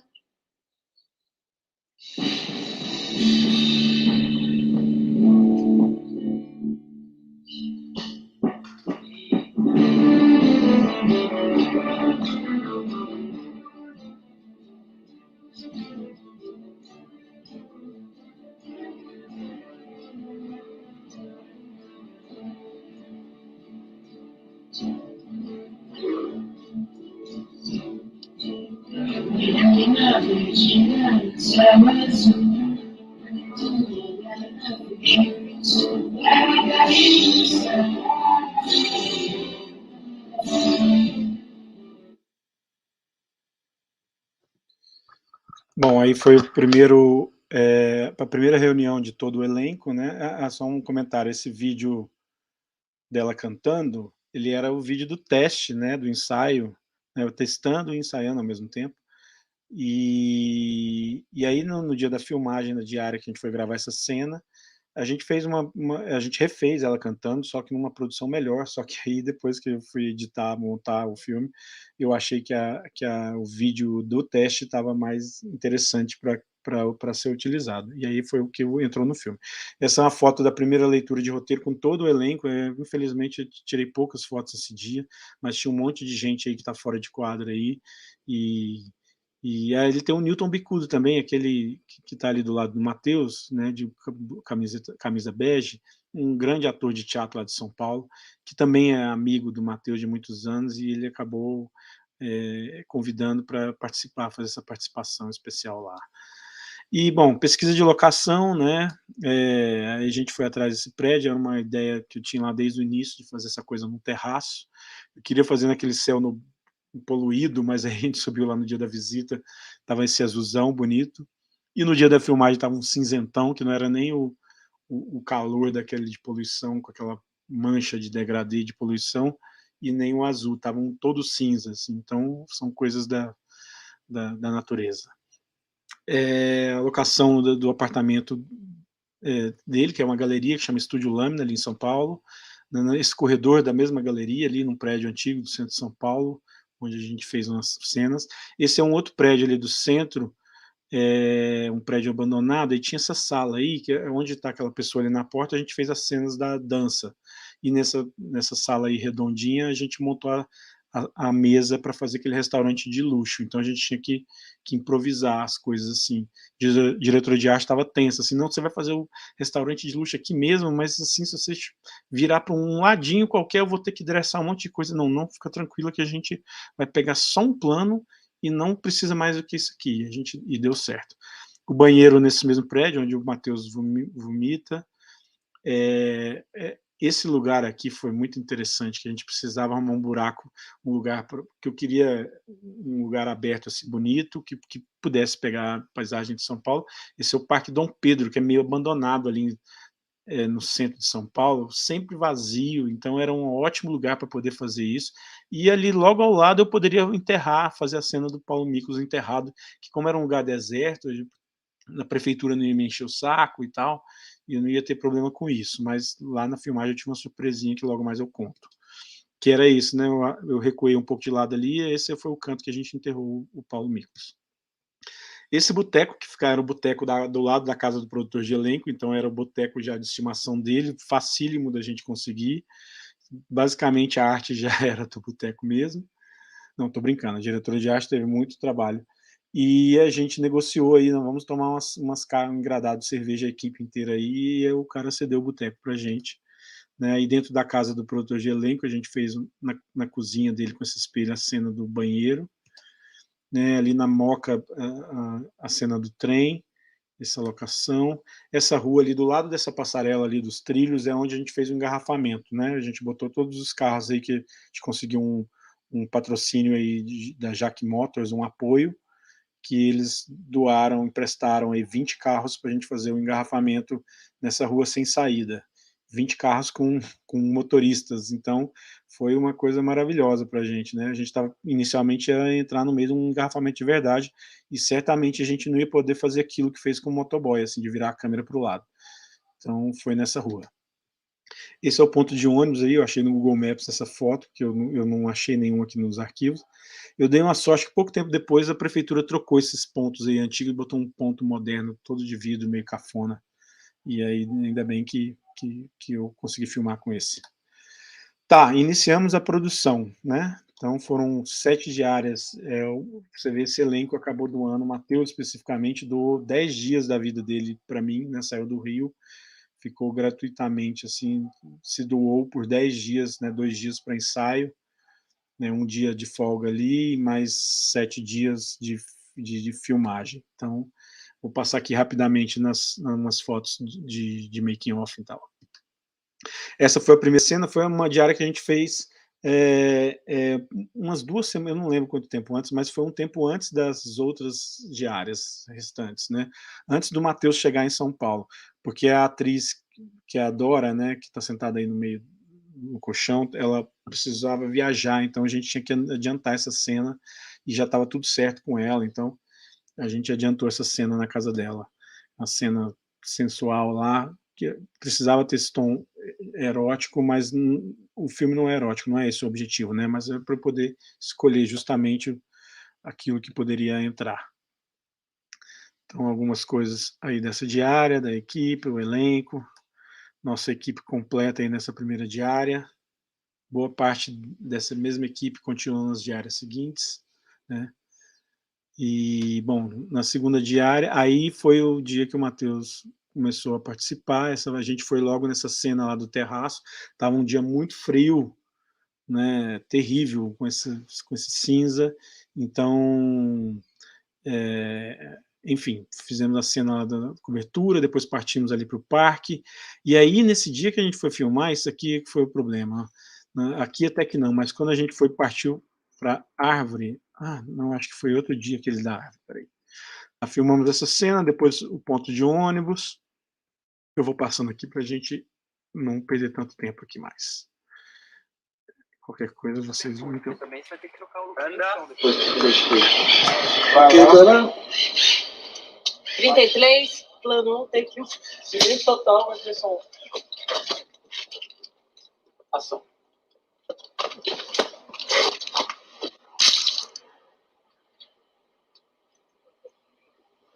Próximo, vambora.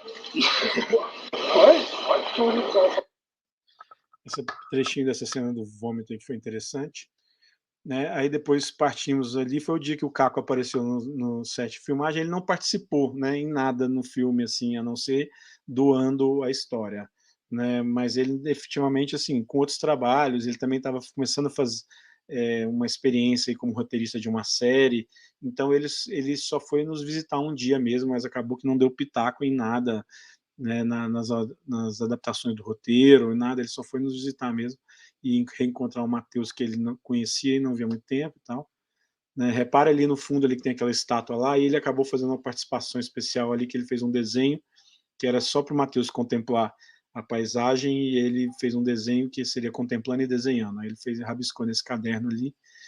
E, bom, terceira diária, fomos para dentro do apartamento. Vou tentando avançar aqui um pouquinho para a gente chegar logo mais adiante e não...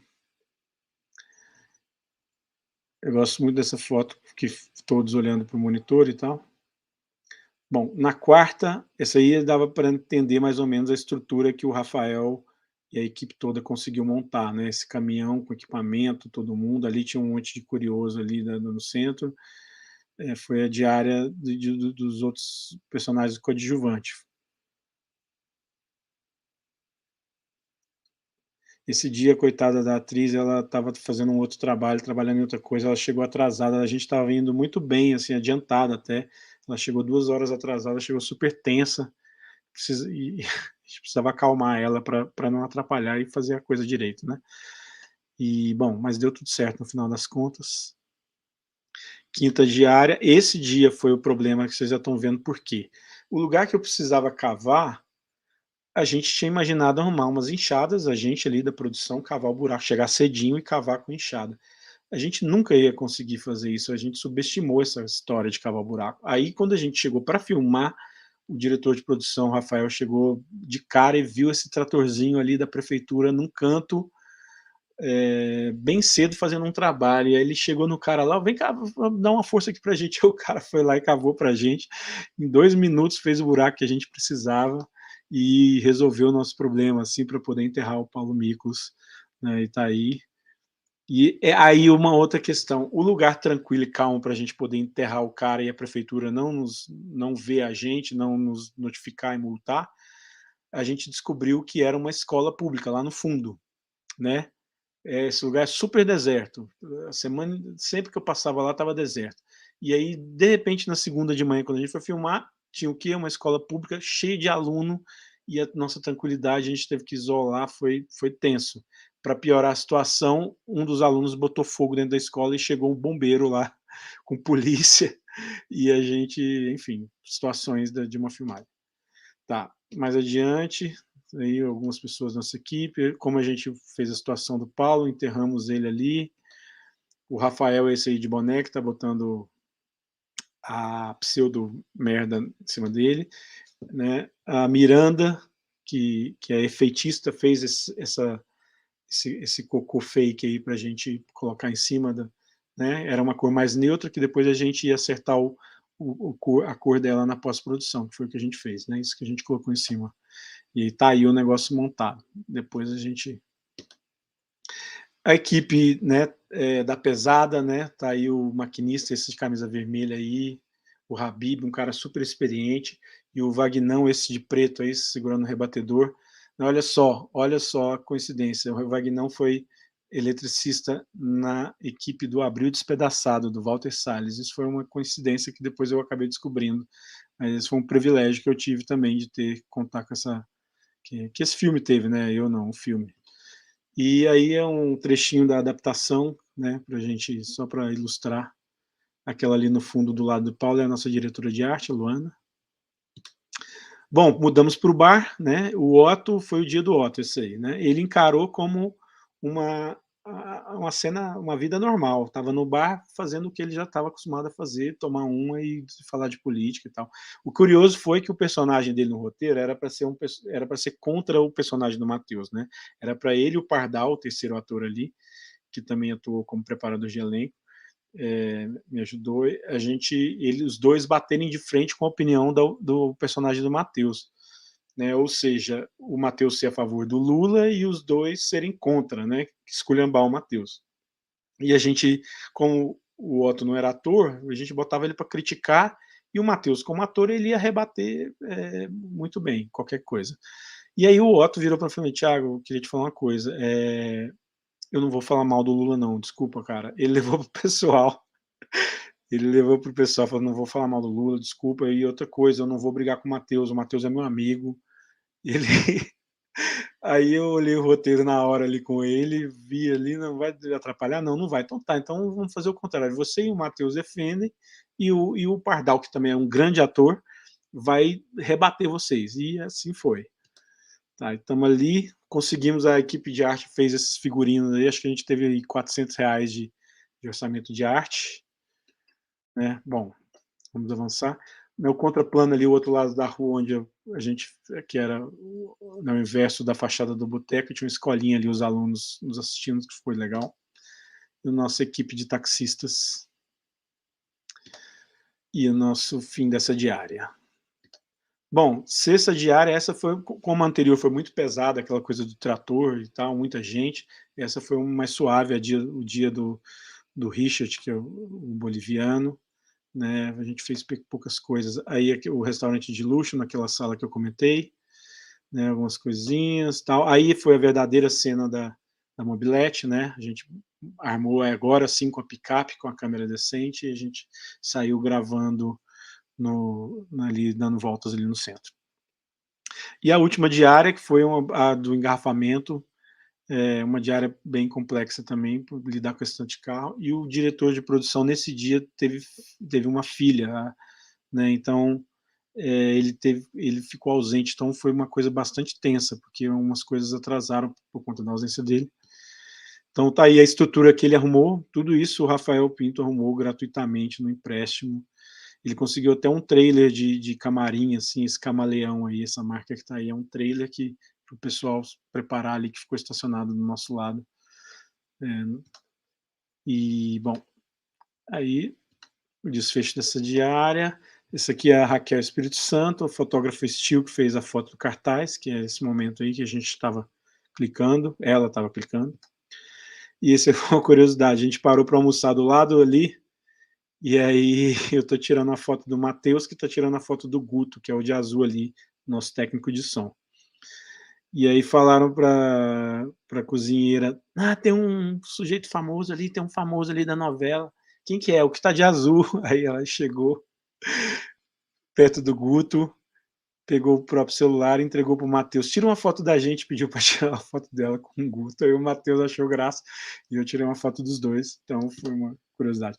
E a última cena foi dentro do estúdio, onde a gente fez aquela projeção e que tinha o Matheus, uma cena meio lúdica lá do Matheus sentado.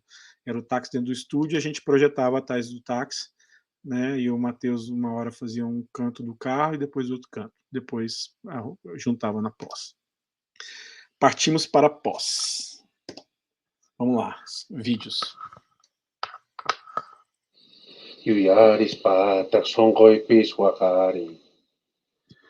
Estamos aqui gravando o áudio aqui do Canalhas, produtor de áudio ali, o Gutão, e o Richard, nosso ator e cantor de música andina. E aí, o que você achou aí da gravação, Guto? Muito bom. O Richard é um cara muito bacana, muito fácil de trabalhar. Tem uma voz de tradutor da rádio Band FM. O que passa?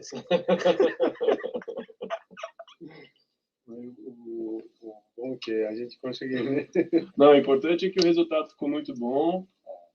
Ainda nem tratamos, mas já tá bem bacana. Esse curta aí tem tudo para ser um divisor de águas aí na cinematografia brasileira. Na cena brasileira, O som é que vai fazer essa divisão de águas, você sabe. Será, cara? E agora llora na minha. Eu vou passar para cá, a gente fez melhor, né? Se você quiser fazer com calma toda a parada e eu pego tudo de uma vez só, não tem problema não. Ah, demorou. Porque senão, cara, eu vou, todo mundo vai ter que ficar aqui mais uma hora, porque ele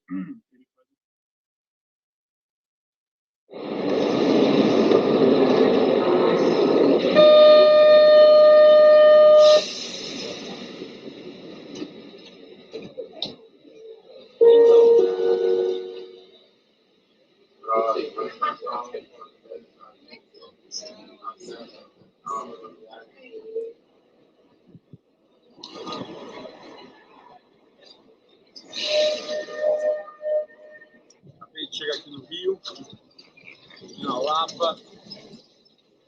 O orçamento já foi para as Cucuia. Aqui o fim do filme está sendo na base do amor. Aliás, já está sendo na base do amor há muito tempo. Vamos embora, fechar o filme. Você acha isso muito contrastado ou não? Dentro do táxi, não. Eu acho legal. Eu gosto.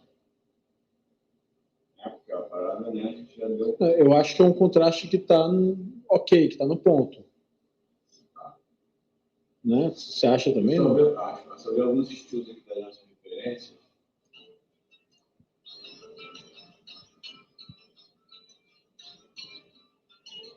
Poder mudar as coisas, tem que ir lentamente mudando. Lentamente, eu sou muito legal, eu acho.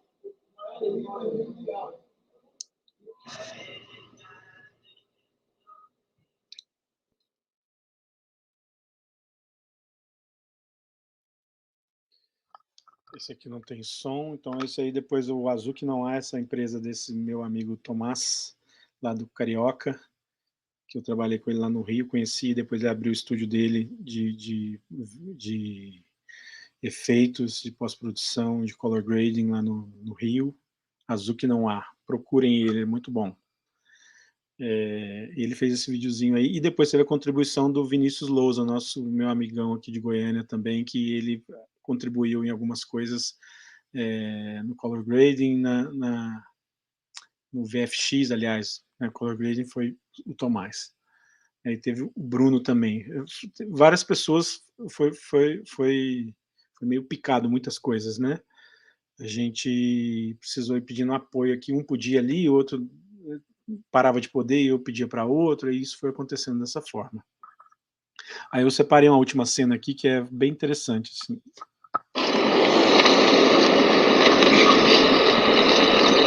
Valeu. Valeu. Foi sair correndo. Olha aí. Entendeu? Não. Ação.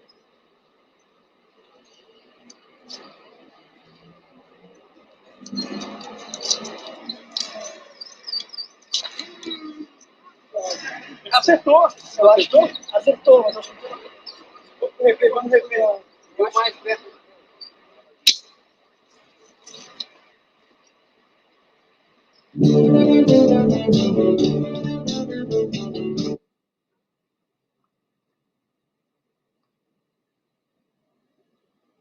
Tú sabes que le siguen fodiendo você.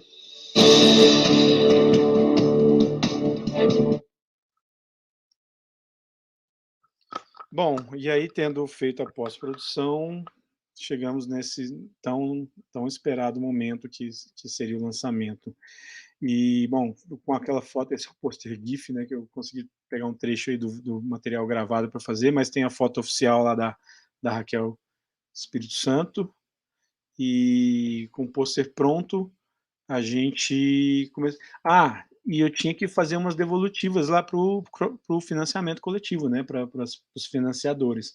E nesse período, muita gente já vinha me cobrando, quero ver o filme, gente que doou e tal. Não, muitas das pessoas não entendem essa lógica da distribuição, de passar por um percurso de festival, e era meio problemático para mim ter que, imagina, tendo o filme pronto, ou passar por 2 anos, 1 ano, 2 anos em festival, sem liberar o filme para essas pessoas, então ia pegar mal. Então, eu consegui fazer uma pré-estreia em São Paulo antes de participar de algum festival, mas eu tive que fazer meio escondido, porque foi no momento que eu tinha me inscrito no Festival de Gramado e tinha sido selecionado. E aí um dos critérios lá é que não poderia ter nenhuma exibição pública. Eu queria fazer essa pré-estreia em São Paulo para quem pudesse, né, o público do Catarse ali, quem pudesse acompanhar. E aí eu ia tentar fazer em algumas cidades, assim, onde eu percebesse que tinha maior número de apoiadores, eu ia tentar fazer essas exibições, só que eu tive que fazer escondido, e que foi muito divertido, né? Uma curiosidade, assim, eu consegui fazer essa pré-estreia em São Paulo no Espaço Itaú, ali na Rua Augusta, foi maravilhoso, né? O Ademar, que é o dono de todos os espaços Itaús aí do Brasil, ele doou a sala para a gente, uma sala incrível, que a sala é pequena, mas ela é a mais confortável, porque ela tem um pátiozinho aberto, que daria para fazer uma reunião ali depois, e aí a gente acabou fazendo 5 sessões cheias, e ele ficou de bilheteiro na porta da sala, assim, liberou, as pessoas entravam com cerveja, então foi um dia bastante especial essa pré-estreia, foi entregar o trabalho, assim, né, às escondidas para o festival. Isso é na sala de projeção, testando a imagem. O aspecto dele está ok, ele está muito aberto. No sé ni lo que decirte. Na boa, americano. Bom, tá aí umas fotinhas aí desse dia, né? Ali o Caco Galhardo sentado no chão, então a gente apresentando. E aí eu recebi um convite do curador aí da Cinemateca do Mano, Rio, para a gente fazer uma pré-estreia também nos 60 anos do aniversário da Cinemateca do MAN, do Rio de Janeiro, que foi nossa, foi incrível também. Nesse dia, eu fui para lá, o Matheus já morava no Rio, né, o Otto também, e eu avisei o Paulo, e o Paulo falou, não, eu vou para lá, eu vou por minha conta também. E aí eu consegui reunir pela primeira vez, assim, os três, o Matheus, o Otto e o Paulo, numa exibição lá no São Paulo, só tinha ido o Matheus, né? E foi maravilhoso também, tentamos fazer, eu pedi para o diretor da Cinemateca, assim, por favor, para ele não divulgar muito, para não nos atrapalhar no festival, mas e aí rolou. Bom, e aí a gente estreou lá no Festival de Gramado, né, e passando por alguns outros, festival de curtas de São Paulo, de curtas de Brasília, aí depois vocês podem procurar aí na internet aí, nos links do filme, tem a lista completa, vocês podem. Bom, o desfecho disso qual que era, né? Depois desse percurso de festival, eu tinha que soltar na internet para atender a demanda ali e porque eu queria também, né? Eu queria que esse filme ficasse aberto. E aí eu pensei em voltar a procurar a Piauí, né? E aí a última vez que eu tinha falado com o Renato Terra lá, que o João Moreira tinha me encaminhado, tinha sido em 2013, se não me engano. E aí, em 16, eu voltei a mandar um e-mail para ele ainda lembrava de mim, né? E mandei um e-mail para ele, falando para ele que perguntando se a Piauí se interessaria em lançar o filme pela revista, né? No site da revista e tal. E ele respondeu, eu adoro a ideia. E aí que foi nosso lançamento na internet, foi através da página. E aí ele me perguntou, você quer que eu gostaria que fosse no meu canal do YouTube, né, meu particular, e eles falaram, olha, se for pelo seu canal, vai ser só um compartilhamento da Piauí. Eu acho que você deveria deixar a Piauí e colocar como conteúdo da Piauí, porque aí o engajamento vira um conteúdo da Piauí, é diferente. Aí é lógico, pode ser, eles soltaram no site da Piauí, no player deles, aí deu uma hora depois eu soltei no meu YouTube também em paralelo. E aí tá lá até então. E aí, essa conversa desse dia, você consegue mandar um curto para mostrar para o João e tal. E aí, depois disso, no dia 15 de junho de 2016, é isso mesmo, tá? A data aí, foi lançado pela revista Piauí. E aí eu acho que eu considero que é um desfecho. E mesmo sendo aberto na internet, o filme conseguiu continuar participando aí percorrer um caminho, uma trajetória, né? E esse lançamento na Piauí gerou um engajamento assim maravilhoso. Né, esses aí são comentários, e outros meios de comunicação especializados em cinema também começaram a falar, e até que o Canal Curta procurou licenciar o filme, ao mesmo tempo que o Canal Brasil. A vantagem do Canal Curta é que eu tinha uma exigência, que eu não queria tirar o filme da internet do meu canal, e o Canal Curta aceitava isso, o Canal Brasil não. Então eu acabei fechando com o Canal Curta, lá naquela ocasião, pouco tempo depois, e consegui renovar o contrato com ele na semana passada, no Canal Curta, então o filme está aí ativo até hoje. E é isso aí, gente. E aí eu encerro aqui esse papo longo com vocês, provocando aqui o que é o financiamento coletivo, né? Quem são esses financiadores? E eu queria, se quiser fechar a janela, não fecha não, porque eu vou deixar um link aí já. Se quiser só inverter vocês a janela aí, já vou deixar um último link. O maior financiador de um filme, né, é o próprio responsável pelo seu projeto. Então é essa reflexão que eu queria provocar com essa conversa com vocês hoje. Não adianta alguém que está interessado em partir para o financiamento coletivo esperar que vai cair do céu alguma coisa ali. Não é uma coisa muito difícil, né? Não vai pingar dinheiro porque você botou um projeto bonitinho ali, nem se você tiver um ator maravilhoso, você vai ter que meter as caras e entender que isso, né, você vai ter que entender o quanto você quer realizar isso de verdade. Então, é uma boa ferramenta, porque é uma possibilidade de você apresentar o seu projeto para alguém de forma profissional, sabe? Tem um vídeo, tem uma forma de doar ali com segurança, né, com uma instituição financeira ali, as pessoas se sentem seguras, isso é muito bom. mas o que eu mais consegui levantar com esse financiamento coletivo está muito fora dos 30 mil reais ali. Foi tudo que aconteceu ao redor, né? A possibilidade de chegar até um ator como esse, de chegar até a revista Piauí, pessoas que eu admiro, né, dentro do cinema. Então, e é isso. Então, eu encerro aqui agradecendo a vocês por terem ficado esse tempo todo aí. Eu vou deixar o link aqui para vocês quiserem rever o filme. Está disponível no Vimeo da Via Filmes, que é a minha produtora, né? Tá lá. Por enquanto está só o filme O Canalhas. Eu deixei lá exclusivo para a gente concentrar nesse assunto.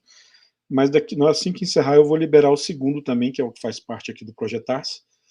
E é isso, eu agradeço, muito obrigado a todos vocês, quem conseguiu ficar até aqui ouvindo toda essa história longa. Rafael, muito obrigado. Se quiser. Imagina, maravilha, Thiago. A gente agradece demais aí, né, a sua explanação e contar essa história toda. Eu acho que faz com que a gente consiga perceber aí um pouco desses trânsitos que são tão intensos entre quem está se desafiando a ocupar, né, simultaneamente esse papel de produtor e de diretor das suas próprias ideias, né.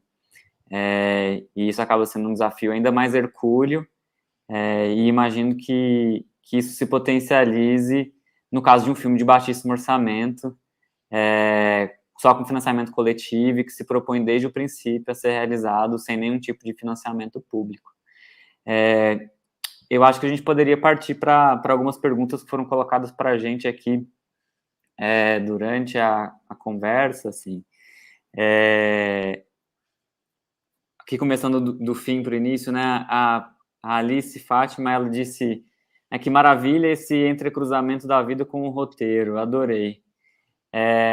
E eu fiquei muito pensando sobre isso, e se você poderia comentar um pouco também, porque em muitos momentos a gente assiste os filmes, né, e é como se aquele resultado ele tivesse descolado de uma vida, né, ele tivesse completamente distante da vida de quem está ali gerindo esse projeto, de quem está pensando tudo isso, de quem está enfrentando, de fato, todas essas dificuldades que um processo criativo suscita.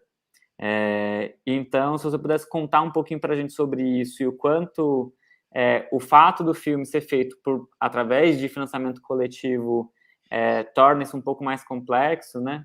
Seria legal. Nossa, eu acho que ela deve ter perguntado no início, será? Porque eu meio que contei, mas eu agradeço muito a pergunta que ela faz, e assim, a minha vida tá... Bom, eu não vou responder dessa forma, que é muita falta de educação, mas obrigado pela pergunta. E a minha vida tá envolvida nisso, eu me movimentei, eu sempre... quando eu me dei conta na faculdade que eu queria fazer isso, eu não consigo dissociar a produção, a realização daquilo que eu estou fazendo agora. O que eu estou fazendo hoje aqui, antes de vir para cá, eu estava pensando já numa coisa, e ao mesmo tempo a gente tem que lidar com a vida real, né? O ganhar o pão. Infelizmente eu não tive a sorte de poder ser financiado por outros poderes aí, e eu tenho que ganhar o próprio pão. Então, e ao mesmo tempo como lidar com isso, né? Conseguir tirar as coisas do papel e... eu acho que ela diz muito mais no sentido da gente ver essas imagens que você fez, né? Enquanto você estava fazendo, assim, enquanto você estava realizando o filme, dá a gente essa sensação do filme dentro do filme, sabe? Assim, ainda mais como tem um deslocamento temporal muito grande, né? Desse momento. Quando você conta essa história, a gente te vê de uma outra forma, com outro cabelo. Né, é assim. Verdade. Então é como acessar um metaverso assim do Canalhas. Acho que isso é bem legal também. Deve ser isso. Sim, claro. Perdão, vai. Já falei demais. Só emendando aqui, né? Uma outra questão que a Mariana coloca, né? Assim, Thiago, a partir da sua experiência com o filme, você acha que existe uma fórmula para que uma campanha de financiamento coletivo tenha sucesso, assim, né? Como pensar isso? E, ao mesmo tempo, ela emenda, né? Você acha que, hoje em dia, daria certo de fazer um filme dessa forma, com todo esse cenário político? Respondendo a segunda primeiro, eu acho que sim, sempre dá, claro que dá. Né? As histórias estão aí, por diversos pontos de vista. Eu acho que, inclusive, o cenário político vai provar, assim que as condições de produção no Brasil voltarem ao eixo, vai sair muitos filmes interessantes, assim como vinha acontecendo antes, né? Quando retomar as produções assim, de forma efetiva, a gente vai ver muita história boa que vai sair falando desse momento atual. Com certeza, isso sim. Sobre uma fórmula para financiamento coletivo, olha, é uma coisa muito... Você deu para perceber que eu acredito, com essa experiência, eu me dei conta de que funciona o financiamento coletivo com projetos menores, né? O cinema é uma brincadeira cara, né? Envolve muita gente, né? Agora vamos supor, assim, um fotógrafo que quer fazer uma exposição, um escritor que quer lançar um livro, um pintor, enfim, alguém que trabalha com... Talvez até um documentário, né, com uma equipe muito enxuta, mas mesmo assim continua sendo um processo caro. Eu acho que para esse tipo de projeto funciona bem o financiamento coletivo, né, porque hoje eu não sei se eu faria de novo. Eu até tentei fazer um tempo atrás um roteiro, mas assim, demanda uma energia que não é que eu não tenho essa energia, eu tenho, mas eu acho que ela vem sendo canalizada, ela vem amadurecendo, né? A gente vai procurando outras formas, né?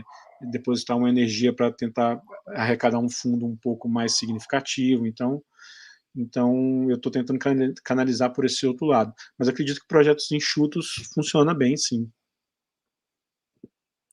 Ótimo. Obrigado, Thiago.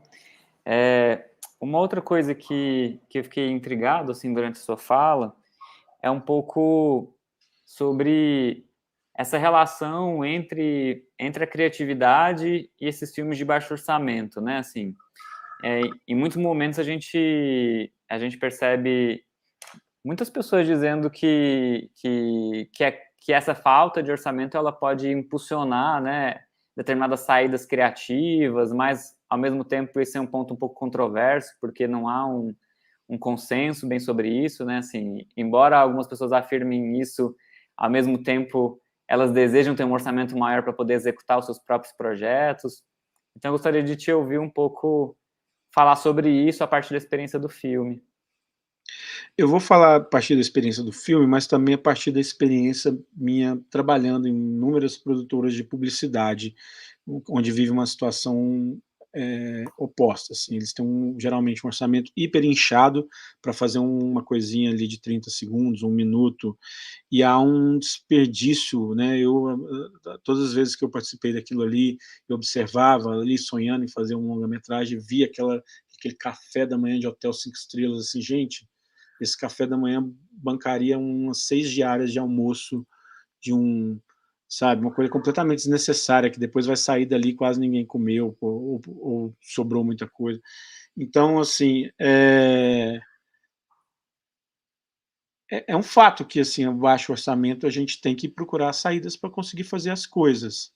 Isso não significa que a gente tem que trabalhar de forma não remunerada. Eu não gosto de falar que esse filme custou esse valor aí do crowdfunding, porque não foi isso, porque o cachê do fotógrafo tem um valor, do diretor de produção, dos técnicos todos que participaram, todos têm um valor. Então o filme custou a doação dessas pessoas, né, que é muito maior do que aquele valor ali. Então as pessoas têm que trabalhar de forma remunerada e, não sei, é uma balança ali, né? A gente vai encontrar a criatividade com baixo orçamento, ao mesmo tempo remunerar as pessoas.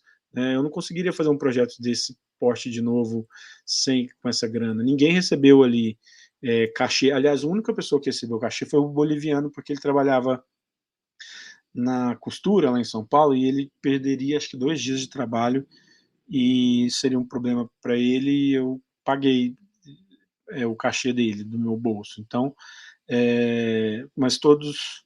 E ali, enfim, eu não sei se eu fugi um pouco da pergunta, estava falando de criatividade, mas... Não fugiu não, acho que é isso, assim, né? Porque em muitos momentos o que a gente percebe é que tem realizadores que se colocam isso, né? Tipo, o baixo orçamento, ele acaba ele acaba impulsionando o encontro de saídas que sejam mais criativas, né, assim.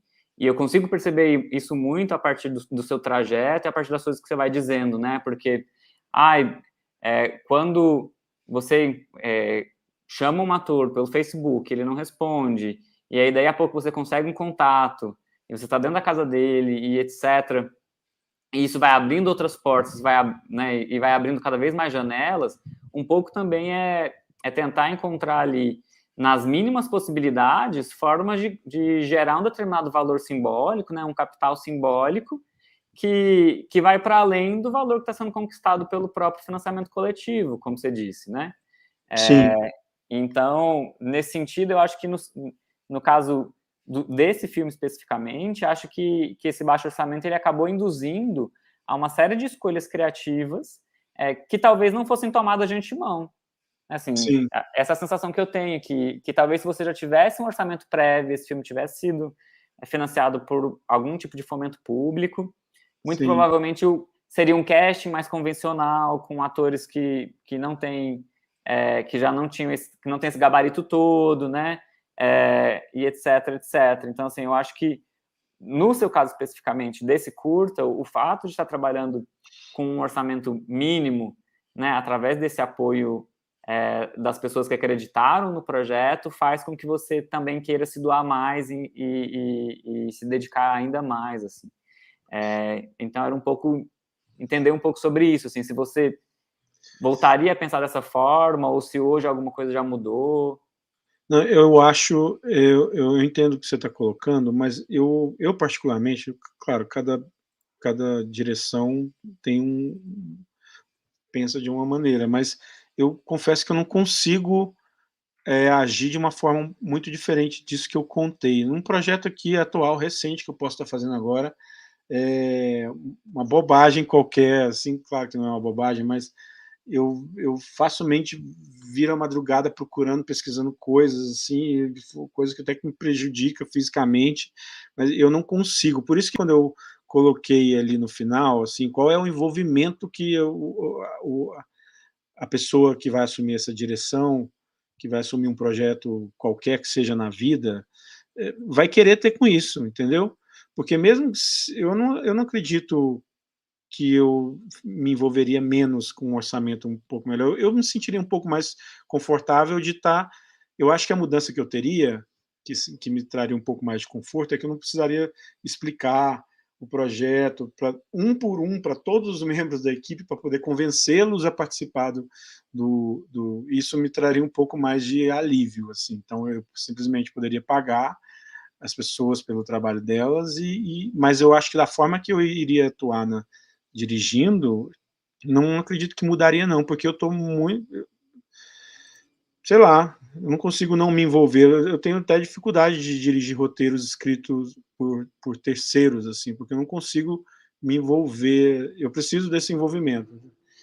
Eu acho que isso responde um pouco, assim. Recentemente passamos por uma experiência, assim, uma coisa muito simples, muito pequena com um colega, e eu estava muito envolvido de forma muito parecida com essas coisas, assim, claro, dadas as proporções, mas muito parecida com isso, indo atrás, procurando, né, tentando arrumar a equipe, não sei o quê, e eu acho que não seria diferente.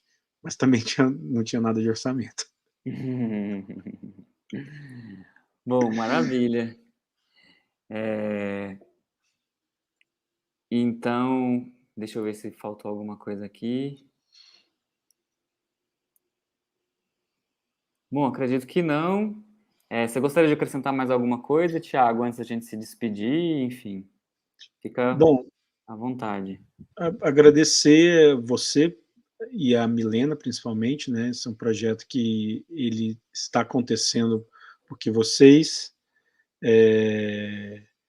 desenvolveram, colocaram, e a gente firmou essa parceria e deu certo, e os colaboradores ao redor, a UEG-TV, a UEG de uma forma geral, e é isso, pessoal.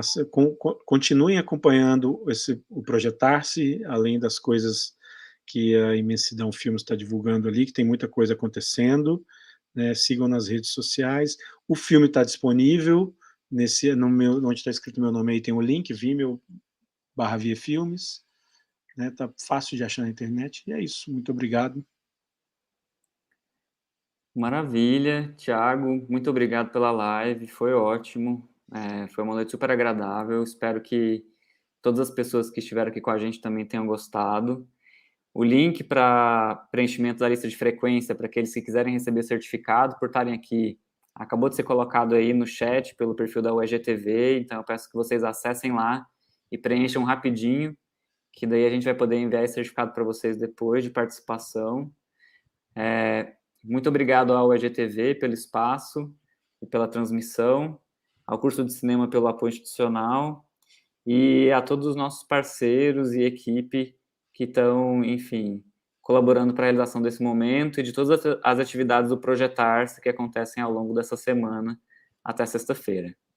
Então, a gente se despede, muito obrigado e desejamos para vocês uma ótima noite.